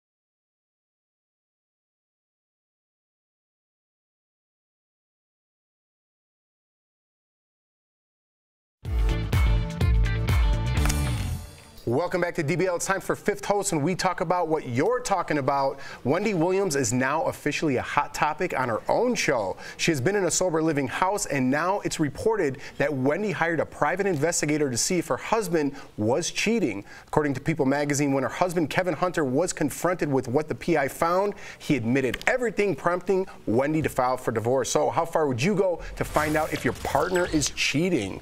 Let's get to your comments. Barb from Facebook says, my first husband cheated on me for almost a year. I found out he was cheating because I lied about going out of town so I could come home early and catch him in the act. Ooh. Barb, I'm so sorry for what you went through, but ultimately, that man did you a favor. The answer to how far would I go to see if someone was cheating on me would be I wouldn't even cross the street. If someone wants to be disloyal, whether it's an intimate relationship or a relationship amongst friends, there are so many people on this planet. I'm really not sweating it enough to actually spy on them. Wow. Gerald from Facebook says, why would I waste money and resources to get hurt at the end of the day? Interesting take by Erica. I think in this case it's different. I think if you're Wendy Williams, you have a lot of money at stake, and you also have a power of attorney. Her husband was power of attorney at some point. You have a business. He was executive producer at some point. At that point, if you're in that level, I say hire a professional. If not, and you just are feeling something isn't right, then maybe you need to talk to a therapist and not snoop. But if it's that deep that you're hiring a PI, don't you think there's something there anyway? Yes, but I think she needs proof to literally, if she's going to court. Yeah. No, but she needs evidence if she's literally okay, I see what you're saying. I was just saying for like an everyday person. Yeah, you need that evidence because that's going to be a huge amount of breakup. Isn't New York a no-fault state? There, certain things are no-fault states, but it depends on where they actually got married, if it was in New York. And also it depends on if there's adultery. In some states, that's illegal. So adultery takes a whole other take on, it breaks into the divorce court proceedings. Oh. It's a whole other layer, which is crazy. All right, Cynthia from Facebook says, I put a GPS on my ex's car because I knew he was cheating. and I proved it. All right, Cynthia. I mean, this is kind of where we are. I mean, technology is crossing over every part of our life, including infidelity. And I mean, I think we're going to hear a lot of stories like this, and most people have stories finding text messages, finding phone records, finding, you know, car records of people saying they were places they said that they weren't. So good on you. I'm sorry to hear about that, and go find a man that's going to be true to you. Woo, all right, I like it. Thank you guys so much for all the messages. A photographer claims Justin Bieber left him disabled, and now he's taking his case to court. Raquel Villanueva has news at the moment. That's right, Jeff. Justin Bieber is being sued by a photographer he accidentally hit with his car. William Wilson says it happened back in 2017 when Bieber was leaving church and trying to drive into the street. Bieber pulled over immediately to help Wilson. TMZ reports Wilson claims he suffered a permanent disability and had to undergo knee surgery. Wilson is now suing because he believes the insurance settlement that was offered to him was too low. Police did not charge the singer at the time because they said the paparazzi lights blinded him and Wilson shouldn't have been standing on the street. Bieber has not yet responded to this lawsuit. For Biebs to give him any money at all and him turn it down is sickening to me, and I can't believe that this hasn't been a law. How long ago was Princess Diana? 25 years ago. And this is still going on. I mean, it's insane to me. I don't know why they can't do anything. They're in people's bushes. They're in their face. They're walking out. I mean, they're at the airport. I always thought that's so crazy. Like somebody's walking backwards with the camera. Could I just show up and just film you and Jordan with your baby walking? Like, yes. I think that's, I know. That's so crazy, though. It's crazy, but you have to understand that it's all about scrutiny level. So where do you have a reasonable expectation of privacy? At the airport, you have zero. There's cameras inside the airport. Yes, I can just film you. If you're getting baggage claim, there's cameras everywhere. You have no expectation of privacy. That's not harassment. Not if you're not up close or touching that person. If I'm just following you around the airport like this. TMZ does it every day. I know, if I followed you, isn't that harassment? You would think. I don't understand. If you're in a public place, it's very hard to cause. I think it's social Darwinism. You got hit by a car. Get out of the street. That's like 101. I'm with you. I'm with you. Street, exactly. I wish people thought that logically.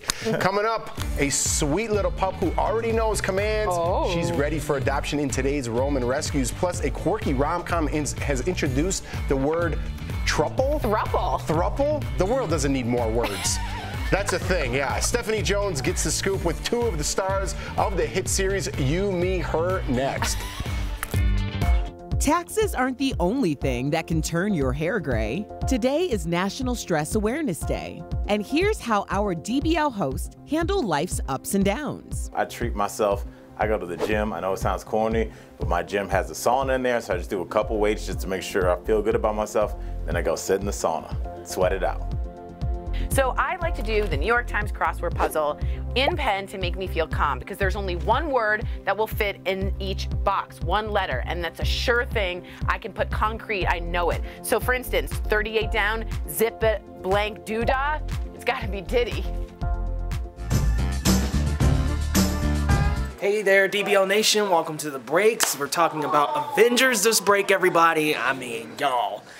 Just like I've been saying this whole time, this is the culmination of about 11 years of movies, 19 different movies to come before this is leading up to this final movie of Avengers Endgame.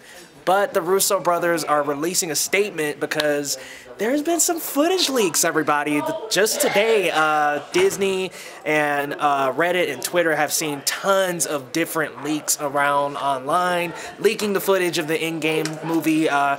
People have already been able to see it, but unfortunate for them, they've been leaking footage. Like, we can't be leaking this, guys. This is, like I said, this is over 11 years worth of buildup. You can't be leaking that footage. So the Russo brothers actually released a typed out letter, and let me grab the letter real quick. In the letter, they're begging people not to actually leak footage. Now, if you've seen it already, please don't leak anything, because the rest of us have been waiting for so long. We don't want to have this leaked. Now, I want to read an excerpt from their letter.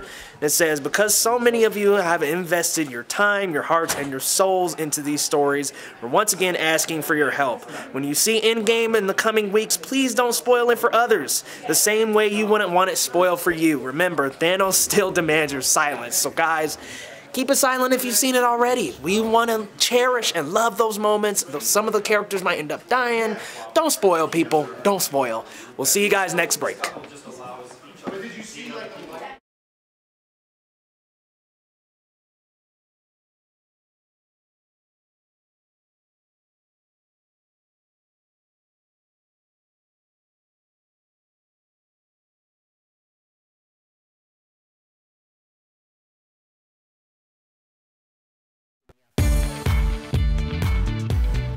Welcome back to Daily Blast Live. You, Me, Her is a provocative take on classic romantic comedies.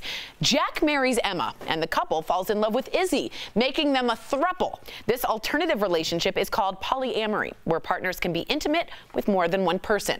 Our own Stephanie Jones sat down with Rachel Blanchard and Priscilla Faya to discuss the first of its kind show in today's Chatting with the Stars. What do you say when you break this little sex slump before the nausea kicks in? Okay. You're late. Just start without me. So our pregnant wife just told us to have sex while listening to her bark. I've never been so aroused. So Rachel and Priscilla, welcome to Daily Blast Live. The two of you are involved in a lot of romantic situations with your co-star, Greg Polar. So is it ever difficult for the three of you to get through those saucy, sexy scenes? The first one was not difficult, but it was nerve-wracking, I think, for me at least. And yeah. But there is, with three people, filming them and usually a Steadicam following us around, it's always a little awkward because one person's just waiting like patiently to go in. I'm just, you know, we're like, have you had a mint? Yeah. Yeah, like, is your breath bad? But yeah, the first one for me, there's no one else to look at. Greg's not here. So how do you get your sauciness on when you're surrounded by loads of strangers? You just, you try and ignore, you know, you're in the scene and try and ignore everyone around you. But for the most part, our show deals more with the relationship aspect of things. So we don't have many scenes like that. Are we trying to make you, me, and her look just like you and me? And I need to know, what are you all looking forward to for the upcoming season? I mean, can you guys tell me any spoilers, any secrets? Well, there's a baby coming. Yeah. I'm pregnant. Emma's pregnant. So we're all of our characters are trying to, you know, figure out what that's going to look like now, having this little being coming into our lives just when we've sort of stepped into this new role of us being married. And how does that affect all of us? You guys are all scared of rocking the boat. But the boat needs to be rocked. It'll be interesting to see how all that plays out, and I look forward to seeing you play a mummy on screen as well. Thank you. It was fun. Thanks for having us. You can catch the 4th season of You, Me, Her tonight on Dish's Audience Network. We'll be right back. Promotional consideration is brought.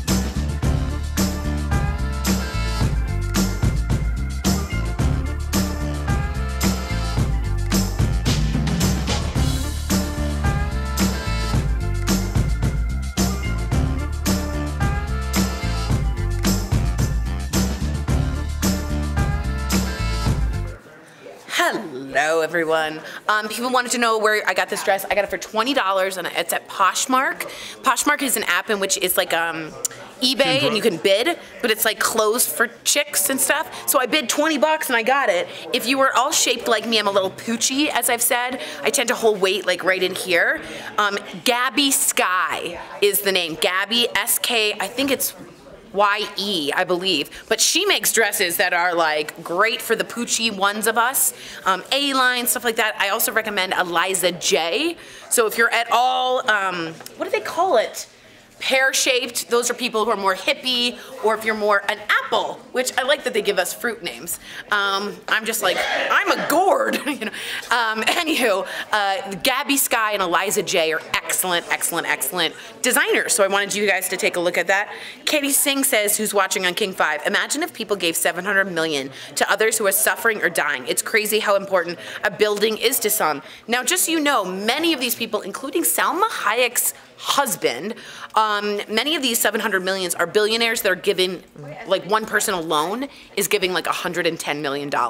So it's not all these people pitched in to all of a sudden get $700 million.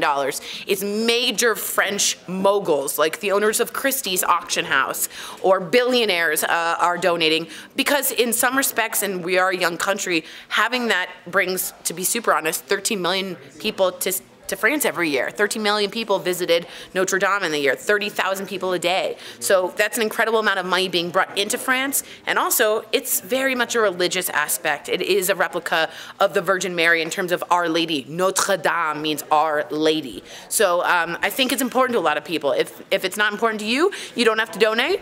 And let me know if you would donate. Also, are these out? Where's someone who's... everybody's gone. All right, take a look here. See this platform on the shoe? Leo, you see it? Okay, is that out? That like Minnie Mouse thing? It used to be popular. Do you guys know what I'm saying?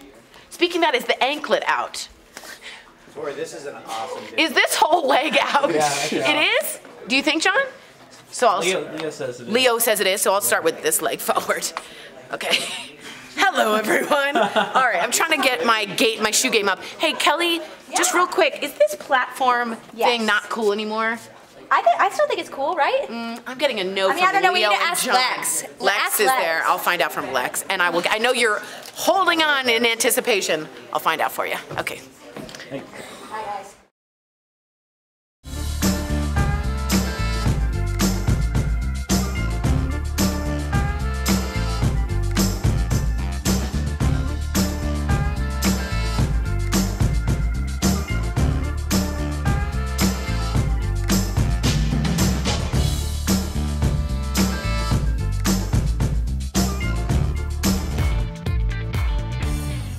Welcome back to DBL. Now, every week, our favorite puppy pitchman, Roman, shows us a new dog that's up for adoption. Today, we meet Summer, who just might be the perfect addition for your home. Here's today's Roman's Rescues.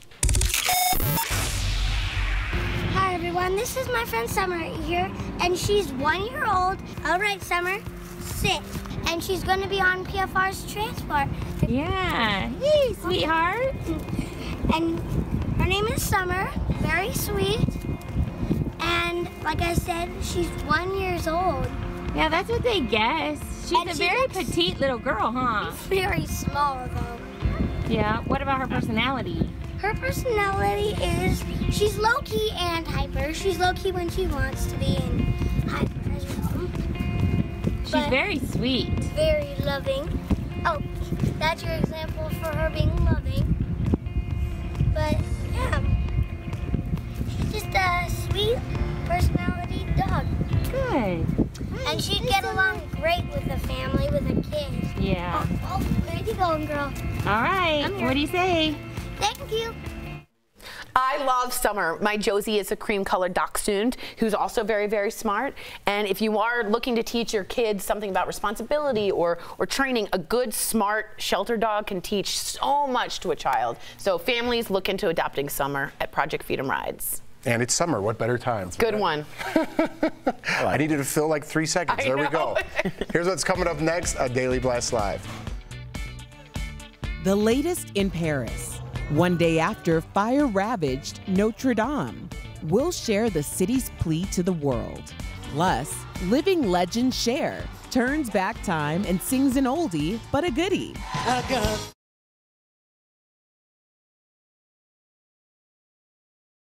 The real story behind I Got You, Babe.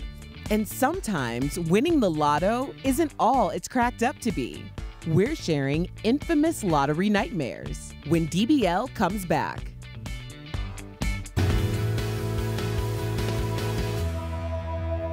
Is Hellboy a huge disappointment? We're learning what X-Men Dark Phoenix is really about, and could Space Jam 2 be in trouble? That's all next in The Jump Off. I'm Abby, and welcome to The Jump Off. I'm here to bring you all the latest news in gaming, tech, and nerd culture, so let's get started right now. Hellboy reviews are in, and they are harsh. With 13% on Rotten Tomatoes, this movie is gonna be a dud. IGN says it's a thin, clumsy, and charmless attempt at rebooting a beloved franchise. And GameSpot called it, quote, a demonic disappointment. It looks like they should have just left Big Red to Ron Perlman. But will you still see the movie despite what the critics say? Let us know in the comments. And we're getting a better idea of what X-Men Dark Phoenix is going to be like, and it looks like it's going to be the darkest in the series yet. Dark Phoenix will also be the last of the franchise. Sophie Turner is opening up about the film. She plays Jean Grey and says they looked at addiction as a reference for this movie and how it can affect the people around you. She says, quote, that's kind of what happens to the X-Men. It's very real, and I think it will resonate with a lot of people. So who will live and who will die? We'll just have to wait until June 7th when the movie hits theaters to find out. But is Space Jam 2 in trouble? New reports indicate Warner Brothers is having trouble getting NBA players in on the project. LeBron James is an executive producer, but so far he's the only big name associated with it. The Hollywood Reporter is speculating it's because the Space Jam franchise has close ties with Nike. so players who are sponsored by competitors aren't willing to get in on the movie. Rumor is Steph Curry, James Harden, and Kevin Durant have all said no. That's it for the Jump Off. As always, I'll be here every week with your latest in gaming, tech, and nerd culture news. See you next time. I'm a star!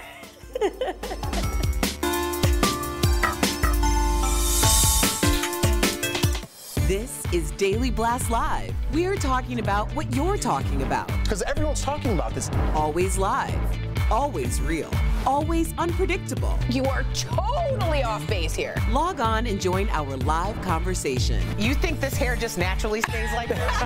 DBL starts right now. 3, 2. Welcome to Daily Blast Live. We're live and we're talking about what you're talking about right now. Let's get to it, guys. Today we are still following the latest out of Paris after a massive fire tore through the Notre-Dame Cathedral. Fortunately, we're hearing both towers are still safe, and right now we're getting new images of some of the damage. You can see the damage right here it caused in this aerial photo, and yesterday the cathedral's famous 300-foot spire came crashing down and the roof caved in. No word on what caused this fire, but an investigation is underway, and now religious leaders are responding. Here's what the Archbishop of New York had to say. Notre-Dame Cathedral represents what's most noble, what's most uplifting, what's most inspirational about the human project. And to see that reduced to ashes, my oh my, I remember our song, From the Ashes, We Rise Up. We had Ash Wednesday. We want to rise up with Jesus at Easter. And I believe that there'll be some rising from this dying.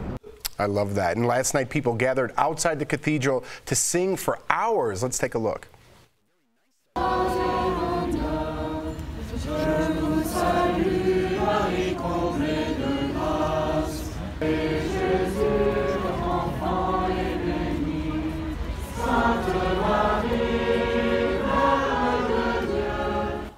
While the fire was still like inside. Last night we put that on when we were doing our Access show, and I started crying because you close your eyes and you can hear people singing that song, picturing them in front of Notre Dame from centuries ago. It's, you know, some of them were singing Ave Maria with the fire burning in the background. I mean, it's sort of a breathtaking scene. But I did want to give a shout out to Pete Buttigieg, who's running for president. I thought he was brilliant in his response to the Notre Dame fire, so I just want to show that.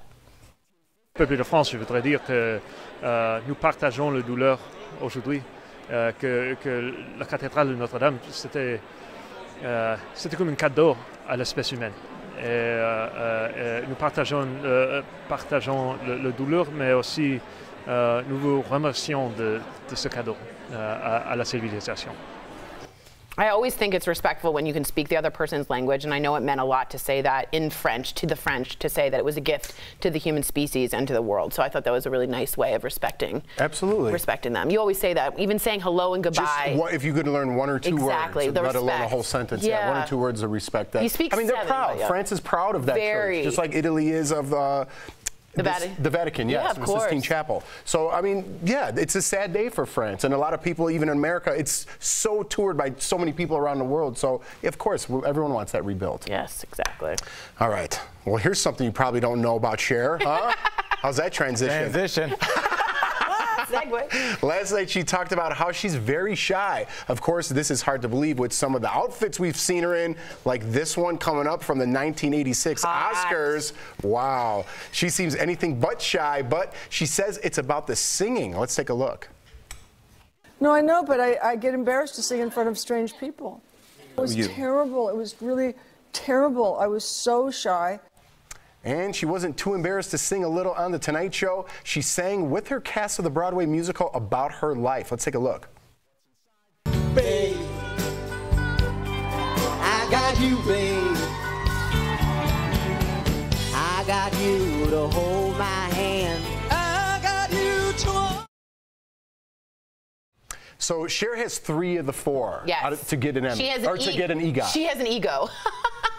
She has an ego, not an EGOT. Sorry, I thought that was very funny. That was pretty good. It's like a multi-level joke plan. But she's looking for the T, which is the Tony. If you don't know, it's Emmy, Grammy, Oscar, Tony. The Tony comes, she's hoping, as she's being producer for the Cher musical on Broadway. So she's hoping to be one of the few. That's a special honor. I'm only no Cher fans on the outside? I was a huge, well, I think, well, Cher is an icon. What's not to say? She is an icon. But those pants that she was wearing. You don't dig them? Can we play that? I think I'm a big fan of those pants. Very big. That's an Erica pant. Oh, yeah. An Erica pant? That's an Erica pant for sure. I am all over those pants. That's an Al vest. What about she looks like a very, like a hippie wildling from Game of Thrones. What about the music, Erica? How'd you like that? You're talking about the pants. I feel like she might have passed her prime a little bit, and I think that we might be just kind of being nice, but I don't think anybody on this panel would be listening to that song. Al, I don't. I think you're talking out of both sides of your mouth. Okay. Because if we were having a conversation By the way, I always do that. about the importance of honoring people, recognizing their contributions and their talents even later in life, which you always champion, yet for some reason you have this thing with Cher. You just don't want to give her due. It's not that I don't want to give her due. She had an incredible career, and I respect that. But we all have seen performers that were performing past their prime, and I think that's the situation. You didn't hear her voice? You think she's past her prime? Yeah. You think that? Could you play that again? Do you think she was just like belting that out? You think there wasn't some enhancement on that? Can we play the audio? Oh, wait a minute. Here we go. Here we go. Let's hear the vibrato. I got you.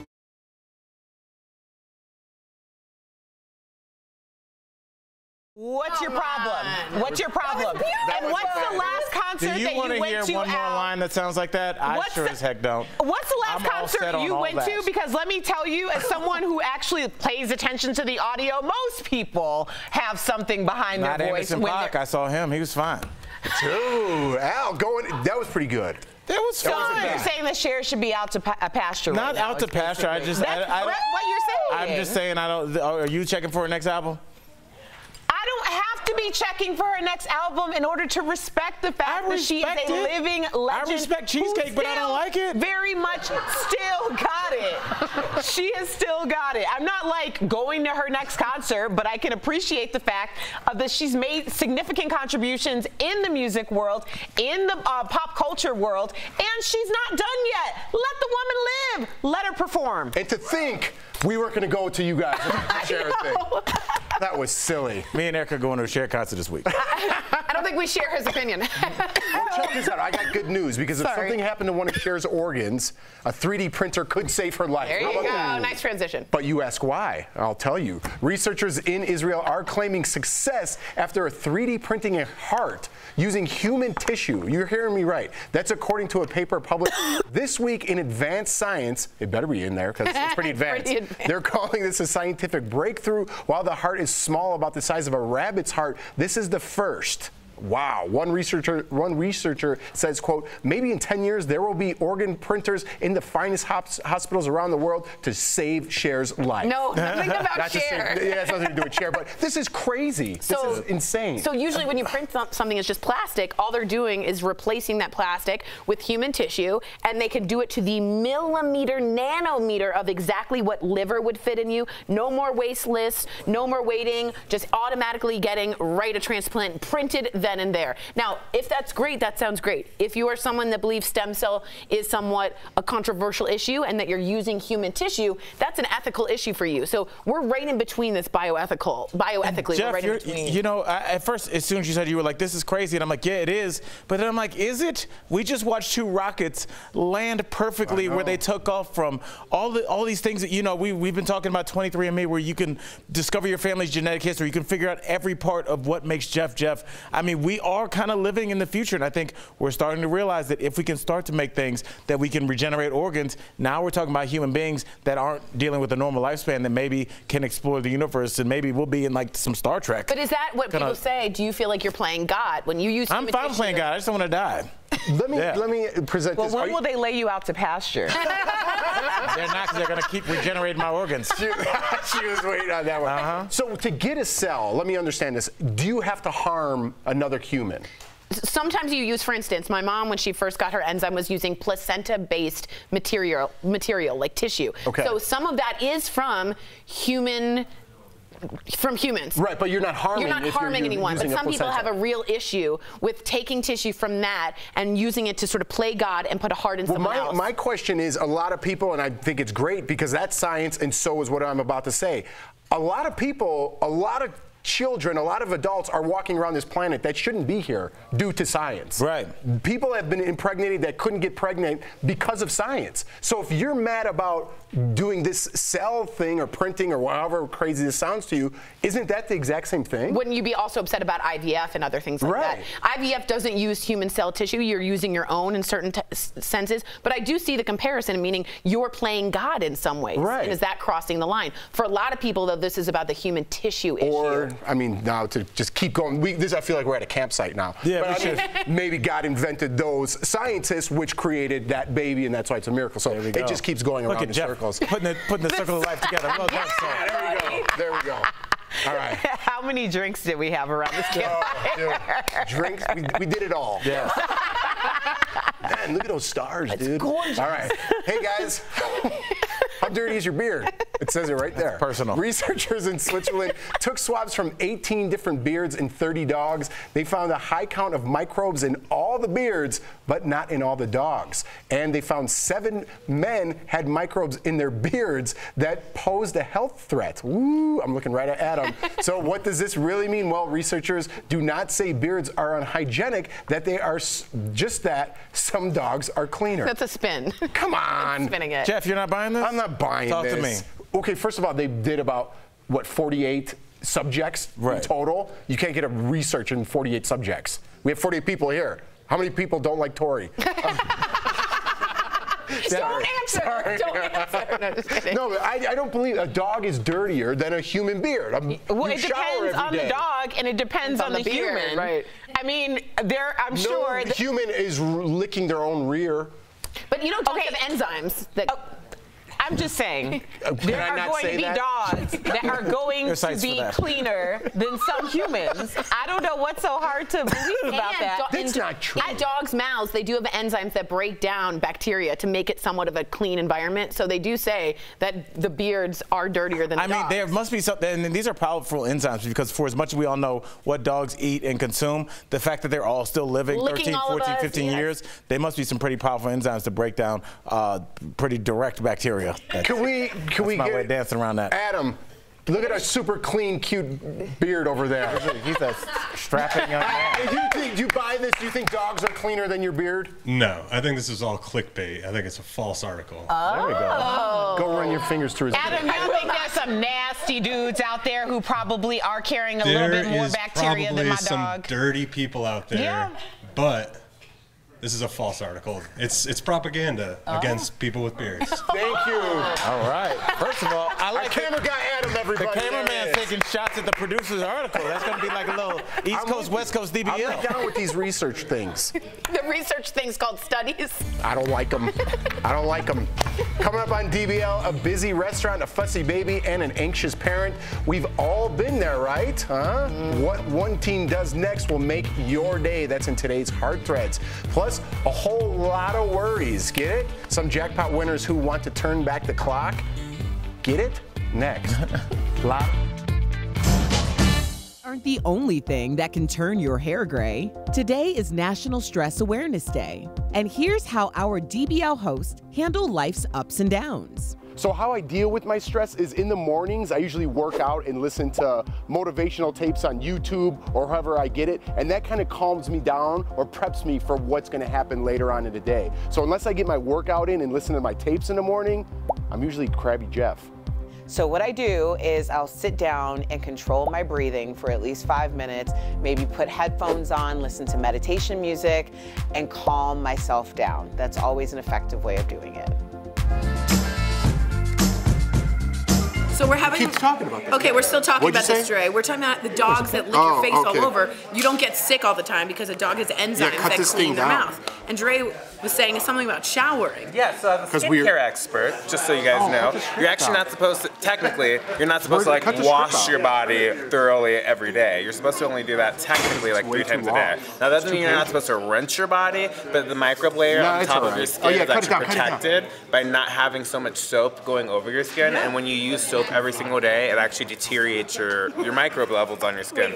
So should you shower every day? Yes. Should you like use soap every day in the parts that you should? Yes, but maybe not all over your body. And maybe that's why dogs are a little bit cleaner than some human beards, you know? A little biology for you. My beard is pretty clean too, but mine's tight knit, you know, for the sleigh. What's your name? What's going on, guys? Yeah, what new album are you getting from there? Oh, we were just saying Aretha Franklin. Hey, talking, you talking now. You were saying Aretha Franklin is now up for a Pulitzer.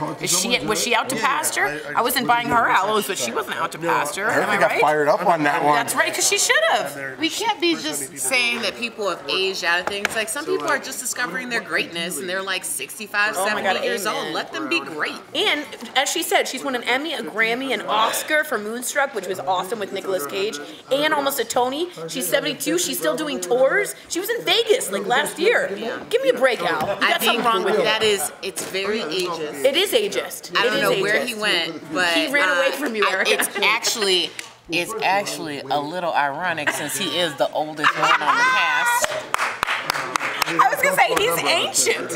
He knows when he takes out his packet, it's a scroll. I mean, he was.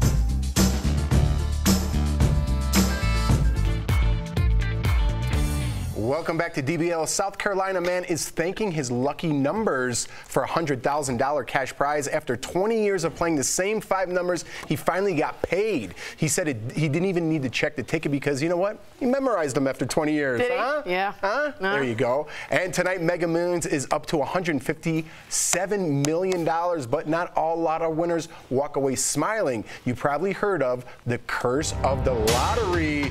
Whoa. There's a little Game of Thrones there. It's tempting to buy a ticket hoping to win a prize that'll change your life forever, but some people learned that their lives change for the worst. Like a New Jersey woman who gambled her prize money away. She won the lotto twice, but she reportedly loved gambling so much she lost it all. Could you believe that? Yes, man. I have a good friend of mine that's dealt with gambling issues, and he said they always say that it's not the winning or the losing, it's unknowing. So like if you think about roulette, the spinning of the ball is where they get the thing. Addiction? They don't care if they hit The or not. high is that. Right. I kind of have that in a way. Yeah. You like to not know. Yes, Yeah, but there's a limit. You didn't destroy your family. There's a limit. I'm not winning a lotto twice and let it all go. All right. A Colorado man sued the state for almost $5 million in 2005. He split a ticket with 2 other people. He cashed out his portion, paid his taxes off, and then walked away with more than $500,000. 10 years later, he found out the 2 people he shared the winning ticket with actually cheated. Now the man wants the full jackpot. I want to know about this cheating too. I'm confused by that. How'd you find out 10 years later? And how do you cheat the lotto? And what do you mean he found out? Those 2. First of all, yeah, how do you cheat the lotto? I have a lot of follow-up questions. I do too. Yes, I don't think asking for a talk show host is the way to figure it out. We need to get some criminals in here. All right, let's get this one. A woman won the California Lotto while she was married, but didn't tell her husband. Then she asked him for a divorce and still didn't tell him about her $1.3 million. That's the way to do it. Sneaky. 2 years later, her ex-hubby found out and sued her and ended up getting the entire jackpot. If she told him about it, she could have just split it in half. Wow. Karma. That is crazy. Can you imagine what that feels like to just push send on the account and send that money to your ex's account? Just waiting for the Instagram pictures the next day. 2 years later, and you're like, She what? Yeah, say, oop. That's incredible. So weird. This must have been before social media, because Yes. it would have been all over her Instagram. Oh, We yes. found it. We found it. I do, in all seriousness, think they should make a federal law that says anyone who wins a lotto of a certain amount of money should be allowed to be anonymous, because I do think it's dangerous. And I think so, certain too. states, only I think about 11 allow you to be anonymous, and I think it should be a federal law. What would be the point of making people say that? Making them, because the lotto wants advertisement. So you get your big check, and you're branding it, and it's a big deal, but it's dangerous. If you're getting Absolutely. Do they have to advertise for the lotto? What is it, some like upstart? I think we're aware of the lotto. This lotto. All right, coming up, a very small act of kindness restores a woman's faith in humanity. What this fast food worker did, coming up next.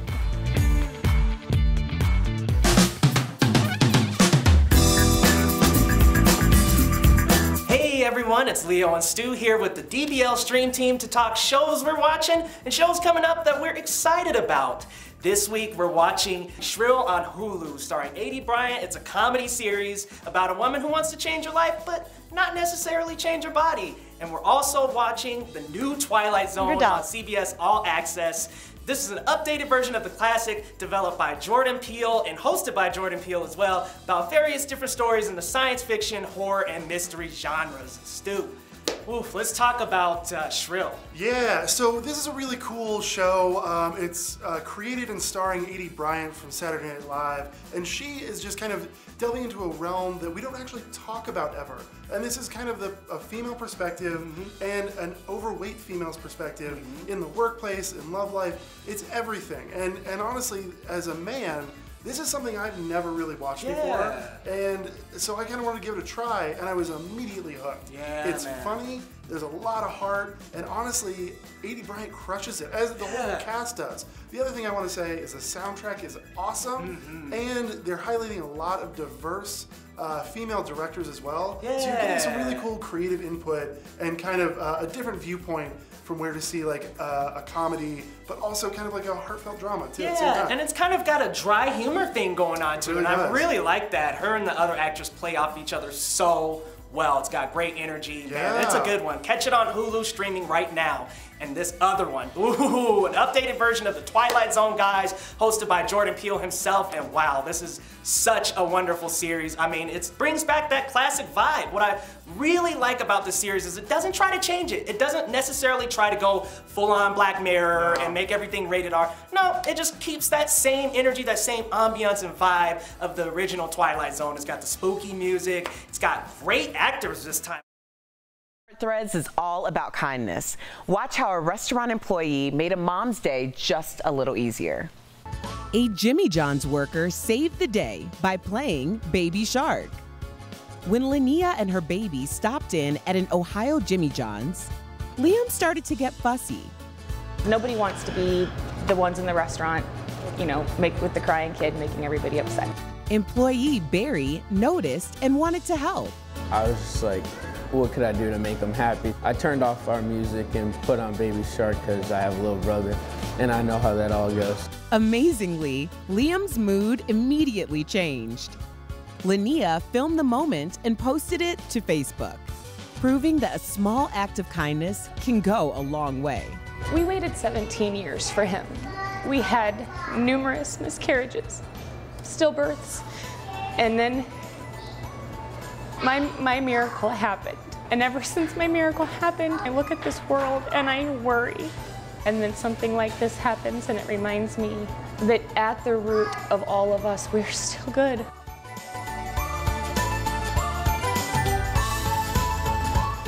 We'll be right back.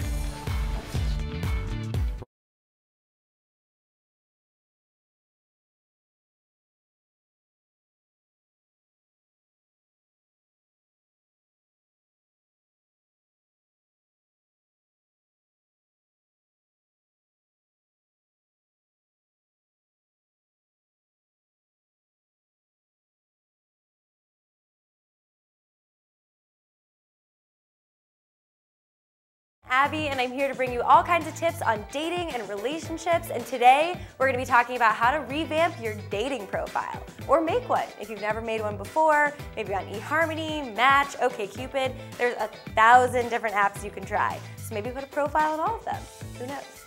So to start, keep your bio short and sweet. Some people will write a long, paragraphs long. I don't need to know that. I need like 3 to 4 sentences about who you are, what you like to do you have pets, do you have kids, you know, maybe an interesting fun fact about yourself that I might not get by looking at your photos. And of course the photos are the most important part. While we love the bio, the photos are what catches people's attention. So the first photo needs to be something where I can clearly see your face and everything and how amazing you are, right? So we don't want something where you have sunglasses on or a hat or you're covered up, maybe all bundled in winter clothes. And also, keep the group photos out of play here. It's okay to have maybe like one where you're with a friend or your family, your kids or something, maybe in a photo later on. But the first couple photos, make sure that's just you. It's also good to have one shot that's like a full body photo. You know, maybe this can be a little intimidating if you're getting back into the dating game. Maybe in a group shot you can see the whole body because obviously, you know, that's something that people will be wondering, what does this person look like? Am I only seeing their head? The most important thing when you're creating your dating profile is to be honest because you're probably gonna meet these people that you're meeting online in person. So make sure that you have current photos, no photos from college or when your kids were just born. Let's have something current. No mirror selfies. This is a hard no. If I see a mirror selfie, I tell people, take that down. I don't know why, but it's just not a good look. You can do a selfie like this, but just not in the mirror. And no filters, people. That is totally misleading, like the ones with dog ears and all that makes it look like you have perfect skin. None of us are like that. So if you're just honest with yourself and honest with everyone else, you'll find a great match. If you want more advice about jumping into the world of online dating, you can follow me on Instagram at Modernanta.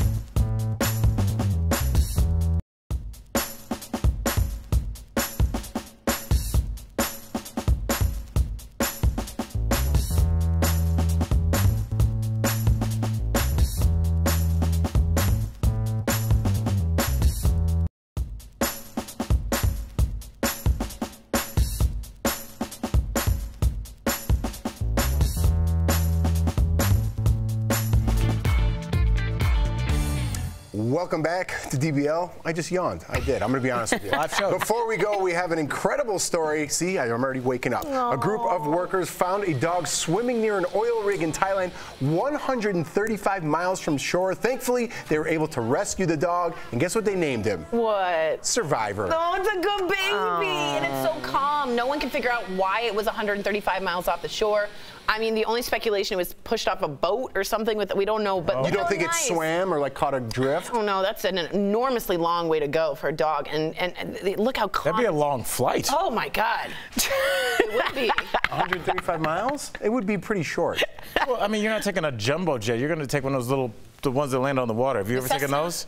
No. I took one when I was in Vancouver at the islands up there. You land in the water. They're really cool. What do you call those? Water taxis. Where did we go? What about the dog? The dog itself. We picked the dog up with the water taxi. There's a whole plan here, Jeff. The dog was so calm, it was like a lotus blossom. Literally, it just sat in the water and waited. What does that mean? Sorry? My son just called me from Dave & Buster's. Pick it up, say what's up. Tell me shows. I already hung up on my son because of you people. It's okay in Thailand. Yes. We'll see you guys tomorrow, same time, same place.